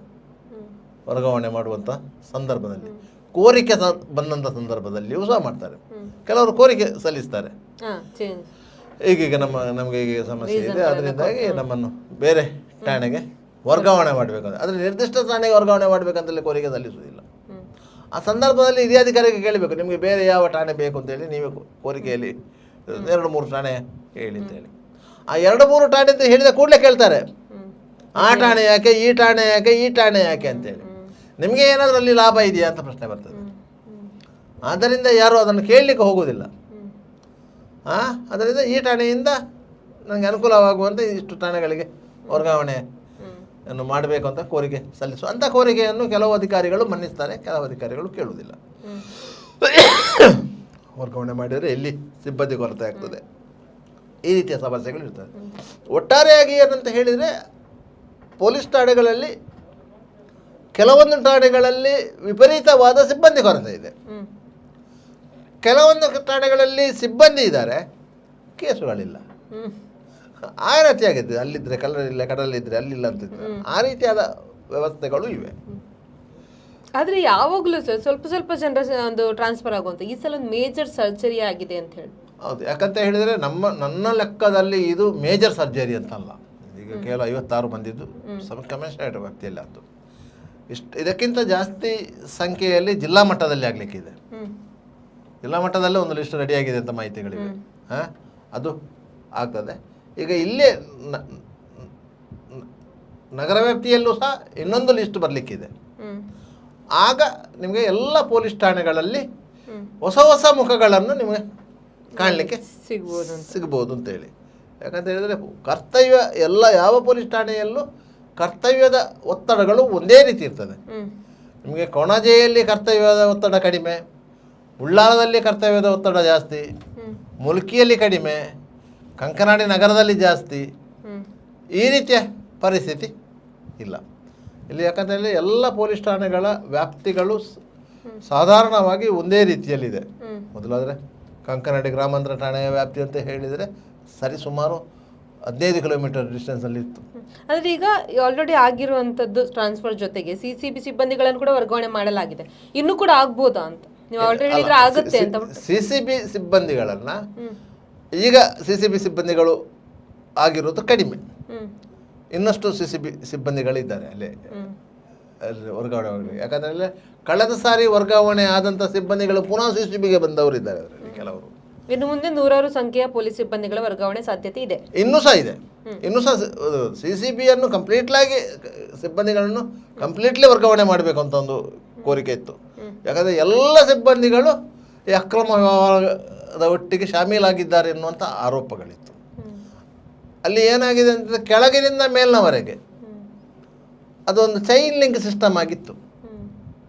ಅಪ್ ಟು ಕಮಿಷನರ್ವರೆಗೂ ಎಲ್ಲ ಅಕ್ರಮ ವ್ಯವಹಾರಗಳು ಏನಿತ್ತು, ಹೊಯ್ಗೆ ಇರ್ಬೋದು, ಮಸಾಜ್ ಪಾರ್ಲರ್ಗಳಿರ್ಬೋದು, ಕಲ್ಲು ಗಣಿಗಾರಿಕೆ ಇರ್ಬೋದು, ಈ ಗ್ಯಾಮ್ಲಿಂಗ್ ಇರ್ಬೋದು, ಮಡ್ಕ ಇರ್ಬೋದು, ಇದೆಲ್ಲ ಅಕ್ರಮ ವ್ಯವಹಾರಗಳು ಏನಿತ್ತು, ಆ ಎಲ್ಲ ಅಕ್ರಮ ವ್ಯವಹಾರಗಳೊಂದಿಗೆ CCB ಅವರಿಗೆ ಅವ್ರಿಗೆ ಒಳ್ಳೆಯ ಲಿಂಕ್ ಇತ್ತು. ಯಾಕಂದರೆ ಅವರಿಗೆ ಗೊತ್ತಿಲ್ಲದೆ ಯಾವ ವ್ಯವಹಾರಗಳು ಆಗಲಿಕ್ಕೆ ಸಾಧ್ಯ ಇಲ್ಲ. ಯಾವಾಗ ಇಂದಿನ ಕಮಿಷನರು ಟ್ರಾನ್ಸ್ಫರ್ ಆದರು, ಹೊಸ ಕಮಿಷನರು, ಅದರಲ್ಲಿಯೇ ಸುಧೀರ್ ಕುಮಾರ್ ರೆಡ್ಡಿ ಅವರು ಇಲ್ಲಿಗೆ ಪೋಸ್ಟಿಂಗ್ ಆಗಿ ಅವರು ಅಲ್ಲಿ ಬೆಂಗಳೂರು ಏರ್ಪೋರ್ಟಲ್ಲಿ ಬಂದು ಫ್ಲೈಟ್ ಹತ್ತಲಿಕ್ಕೆ ರೆಡಿಯಾದರು. ಫ್ಲೈಟ್ ಹತ್ತಿಲ್ಲ, ಅವ್ರು ಫ್ಲೈಟ್ ಹತ್ತಲಿಕ್ಕೆ ರೆಡಿಯಾದರು. ಅವ್ರಿಗೆ ಗೊತ್ತಿತ್ತು ಇನ್ನೊಂದು ಗಂಟೆಯಲ್ಲಿ ಮಂಗಳೂರಿಗೆ ಬಂದು ರೀಚ್ ಆಗ್ತಾರೆ ಅಂತೇಳಿ. ಎಲ್ಲ ಅಕ್ರಮ ವ್ಯವಹಾರ ಯಾರು ಮಾಡ್ತಾರೆ ಅವರೆಲ್ಲರಿಗೂ ಮೆಸೇಜ್ ಹೋಯಿತು, ಸುಧೀರ್ ಕುಮಾರ್ ರೆಡ್ಡಿ ಅವರು ಇಲ್ಲಿಗೆ ಪೋಸ್ಟಿಂಗ್ ಆಗಿದೆ, ಎಲ್ಲರೂ ಬಾಗಿಲು ಹಾಕಿ. ಅಲ್ಲಿಂದ ಬಾಗಿಲು ಹಾಕಿದ್ದು ಎತ್ತರವರೆಗೆ ತಿರುಗಲಿಲ್ಲ. ಹಾಗಾದರೆ ಅದಕ್ಕಿಂತ ಮೊದಲು ಅವರು ಮಾಡ್ತಾ ಇದ್ದದ್ದು ಅಕ್ರಮ ಅಂತೇಳಿ ಗೊತ್ತಿರಲಿಲ್ಲ ಇವರಿಗೆ. ಸುಧೀರ್ ಕುಮಾರ್ ರೆಡ್ಡಿ ಅವರು ಬರುವ ಮೊದಲು ಅವರೆಲ್ಲ ಮಾಡ್ತಿರೋದು ಅಕ್ರಮ ಅಂತ ಗೊತ್ತಿರಲಿಲ್ವಾ? ಗೊತ್ತಿತ್ತಲ್ವಾ? ಗೊತ್ತಿತ್ತು. ಇಲ್ಲ ಅಷ್ಟು ಬೇಗ ಬಂದ ಇದೊಬ್ಬರು ನಮ್ಮ ಆತ್ಮೀಯರೊಬ್ಬರು ಹೇಳ್ತಾ ಇದ್ರು, 2 IPS ಅಧಿಕಾರಿಗಳು ಬದಲಾವಣೆ ಆದ ಕೂಡಲೇ ಎಲ್ಲ ವ್ಯವಸ್ಥೆಗಳು ಬದಲಾವಣೆ ಆಯಿತು ಅಂತೇಳಿ. ಯಾರು ಹೇಳಿದ ಅದರಲ್ಲಿ ದೊಡ್ಡ ಬದಲಾವಣೆಯ ಪ್ರಶ್ನೆ ಇಲ್ಲ ಅಂತ ಹೇಳಿದ್ರು. ಯಾಕೆಂದರೆ ಹೇಳಿದರೆ ಅದೆಲ್ಲ ಅಕ್ರಮ ವ್ಯವಹಾರಗಳು ವೆಲ್ ನೋನ್ಡ್ ಟು ಪೊಲೀಸ್ ಆಫೀಸರ್ಸ್, ಎಲ್ರಿಗೂ ಗೊತ್ತಿತ್ತದು. ಅದನ್ನು ಮುಚ್ಚುವುದು ದೊಡ್ಡ ಸಾಹಸವೇ ಅಲ್ಲ. ಅದನ್ನು ಹೊರತುಪಡಿಸಿ ಏನು ಮಾಡಿದ್ದಾರೆ ಒಂದು ಲಿಸ್ಟ್ ಕೊಡಿ. ಈಗ ಇಷ್ಟೆಲ್ಲ ಇವತ್ತೇ ಅಥವಾ ಈ ರೀಸೆಂಟಾಗಿ ಆಗಿರುವಂಥ ವರ್ಗಾವಣೆಯಿಂದ ಏನಾದರೂ ಚೇಂಜಸ್ ಆಗ್ಬೋದಾ ಜಿಲ್ಲೆಯಲ್ಲಿ? ಇಲ್ಲ, ಚೇಂಜಸ್ ಅಂತ ಆಗೋದಿಲ್ಲ, ದೊಡ್ಡ ಮಟ್ಟದ ಬದಲಾವಣೆಗಳು ಆಗೋದಿಲ್ಲ. ಇಲಾಖೆಯ ಒಳಗೆ ಒಂದು ಶಿಸ್ತು ಬರ್ಬೋದು ಅಂತ ಕಾಣ್ತದೆ. ಇಲಾಖೆಯ ಒಳಗೆ ಒಂದು ಶಿಸ್ತು ಬರ್ಬೋದು, ಮತ್ತು ಯಾವುದೇ ಒಂದು ಅಕ್ರಮ ವ್ಯವಹಾರಗಳಿಗೆ ಇನ್ನು ಅವಕಾಶಗಳು ಕಡಿಮೆ ಅಂತ. ಅಕ್ರಮ ವ್ಯವಹಾರಗಳಿಗೆ ಅವಕಾಶ ಕೊಡುವುದಿಲ್ಲ. ಯಾಕಂತ ಹೇಳಿದರೆ ಕಮಿಷನರ್ ಆಗಲಿ, ಜಿಲ್ಲಾ SP ಅವರಾಗಲಿ ಅದರ ಬಗ್ಗೆ ಒಂದು ತೀವ್ರತರವಾದ ಕಠಿಣ ಕ್ರಮ ಕೈಗೊಳ್ತಾರೆ ಸಿಬ್ಬಂದಿಗಳ ಮೇಲೆ. ಕೆಲವು ದಿನಗಳ ಹಿಂದೆ ಜಿಲ್ಲಾ SP ಅವರೇ ವಿಟ್ಲ ಸಬ್ ಇನ್ಸ್ಪೆಕ್ಟರನ್ನು ಸಸ್ಪೆಂಡ್ ಮಾಡಿದಂಥ ಘಟನೆ ನಡೆಯಿತು. ಯಾಕಂದರೆ ಚಿಕ್ಕ ವಿಚಾರಕ್ಕೆ ಬರೀ ದೊಡ್ಡ ಕೊಡಲಿ ಪೆಟ್ಟು ಕೊಟ್ಟಿದ್ದಾರೆ. ಅದರಿಂದಾಗಿ ಎಲ್ರಿಗೂ ಅದೊಂದು ಎಚ್ಚರಿಕೆ ಗಂಟೆ ಆಗಿದೆ. ಅದರಿಂದ ಯಾವುದೇ ಅಧಿಕಾರಿಗಳು ಅಂತಹ ಕೆಲಸಗಳಿಗೆ ಕೈ ಹಾಕೋದಿಲ್ಲ. ಇಲ್ಲದ್ರೆ ಇಲ್ಲಿ ಈಗಲೂ ಸಹ ನಿಮಗೆ ರೋಡಲ್ಲಿ ಆರಾಮವಾಗಿ ಹೋಗ್ತಾ ಇತ್ತು, ಬೇರೆ ಬೇರೆ ವ್ಯವಹಾರಗಳು ನಡೀತಾ ಇತ್ತು. ನೋಡಿ, ಹೊಯ್ಗೆ ಇಲ್ಲ, ಕಲ್ಲು ಇಲ್ಲ, ಏನೂ ಇಲ್ಲ. ಕಾನೂನು ಪ್ರಕಾರವಾಗಿ ನೀವೇನು ಬೇಕಾದ್ರೆ ಮಾಡಿ, ನಮ್ಮ ಅಡ್ಡಿ ಇಲ್ಲ ಅಂತೇಳಿ ಅವ್ರು ಹೇಳಿದ್ದಾರೆ. ಕಾನೂನು ಪ್ರಕಾರವಾಗಿ ಅದನ್ನು ಮಾಡಲಿಕ್ಕೂ ಬರೋದಿಲ್ಲ, ಅವಕಾಶಗಳು ಇಲ್ಲ. ಆ ರೀತಿಯಾಗಿದೆ. ಸರ್, ಇನ್ನಾದರೂ ಜಿಲ್ಲೆಯಲ್ಲಿ ಕಾನೂನು ಪ್ರಕಾರವಾಗಿ ಎಲ್ಲ ನಡೀಲಿ, ಜಿಲ್ಲೆಯಲ್ಲಿ ಶಾಂತಿ ನೆಲೆಸಲಿ ಅಂತ ಹೇಳ್ತಾ ಇವತ್ತಿನ ಸುದ್ದಿಗೊಂದು ಗುದ್ದು ಕಾರ್ಯಕ್ರಮವನ್ನು ಮುಗಿಸುವಂಥ ಸಮಯ ಆಗಿದೆ. ಸರ್, ಇಷ್ಟೊತ್ತು ನಮ್ಮ ಜೊತೆ ಕೂತ್ಕೊಂಡು ಮಾಹಿತಿನ ಹಂಚ್ಕೊಂಡಿದ್ದಕ್ಕೆ ಧನ್ಯವಾದಗಳು. Thank you. ನೋಡಿದ್ರಲ್ಲ, ಇದು ಇವತ್ತಿನ ಸುದ್ದಿಗೊಂದು ಗುದ್ದು ನೇರ ಪ್ರಸಾರದ ಕಾರ್ಯಕ್ರಮ. ಮುಂದಿನ ಕಾರ್ಯಕ್ರಮದಲ್ಲಿ ಮತ್ತೊಂದು ವಿಷಯಗಳ ಜೊತೆ ಭೇಟಿಯಾಗ್ತೀವಿ. ಅಲ್ಲಿವರೆಗೂ ನಿರಂತರ ಸುದ್ದಿ ಮತ್ತು ಮನರಂಜನೆಗಾಗಿ ನೋಡ್ತಾ ಇರಿ ವಿ4 news.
Park with ease at Ajanta Business Center with security access and convenience at your fingertips. Step into a welcoming lobby where a warm smile greets you and your clients. With top-tier amenities, Ajanta set the stage for our success, leading us to Ashoka Business Center as a next upgrade. Invest in workspaces managed by Vertex. Invest Smart. Invest in Mangaluru. The Father Mullah Charitable Institutions, the most modern linear accelerator, only one of its kind in this region for specific burning of cancer cells. We have all precision equipments and instruments for both invasive and non-invasive surgical procedures and diagnosis, ultrasonic color Doppler, CT scan and MRI machines. The operation theatres are equipped with contemporary equipments, high-tech intensive care units, neo and postnatal units, burns unit, cath lab and cardiothoracic units are fully equipped. Our NICU is the largest in the city. The blood bank and cell separator and casualty are 24-hour services. The Father Mullah Charitable Institutions. Ideal ice cream, milky way to your heart.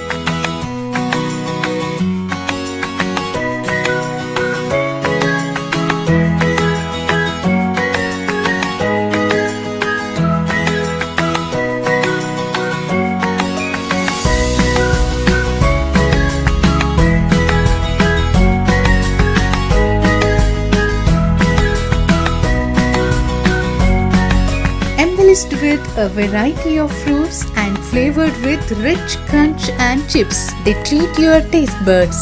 Ideal ice cream.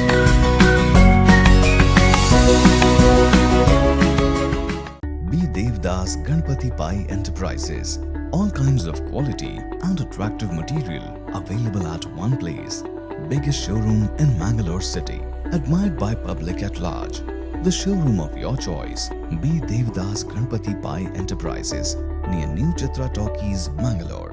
AJ Hospital and Research Center is a leading advanced tertiary healthcare center of India, serving the coastal citizens and spreading good health across the sea line. AJ Hospital and Research Center is a specialized Medicare center providing service to more than 30 major medical disciplines, embracing new technologies to offer high-level healthcare that matches the best in the country. Our technical and medical expertise include foremost services in cadaveric organ retrieval, drug-eluting stent placement, pediatric lab nephrectomy, ambulance services, dermatology, ENT, nephrology and many more. AJ Hospital and Research Center, Kuntikana, Mangaluru. Call 222553. Vasudeva Stores, store for your inner needs. Visit us to find trendy innerwear from major brands.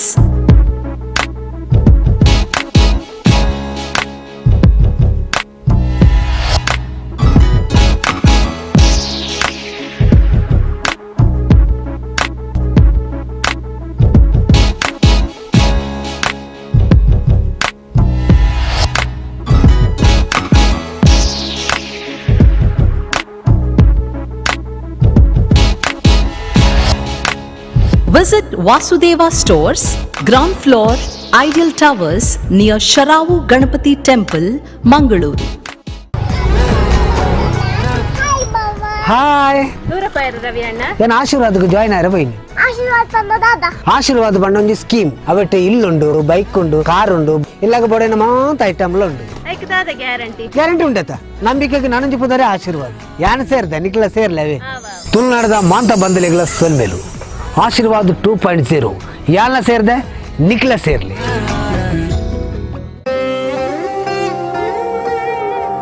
ಆಹಾ, shining ಆದ್ರೆ ಏನೋ missing.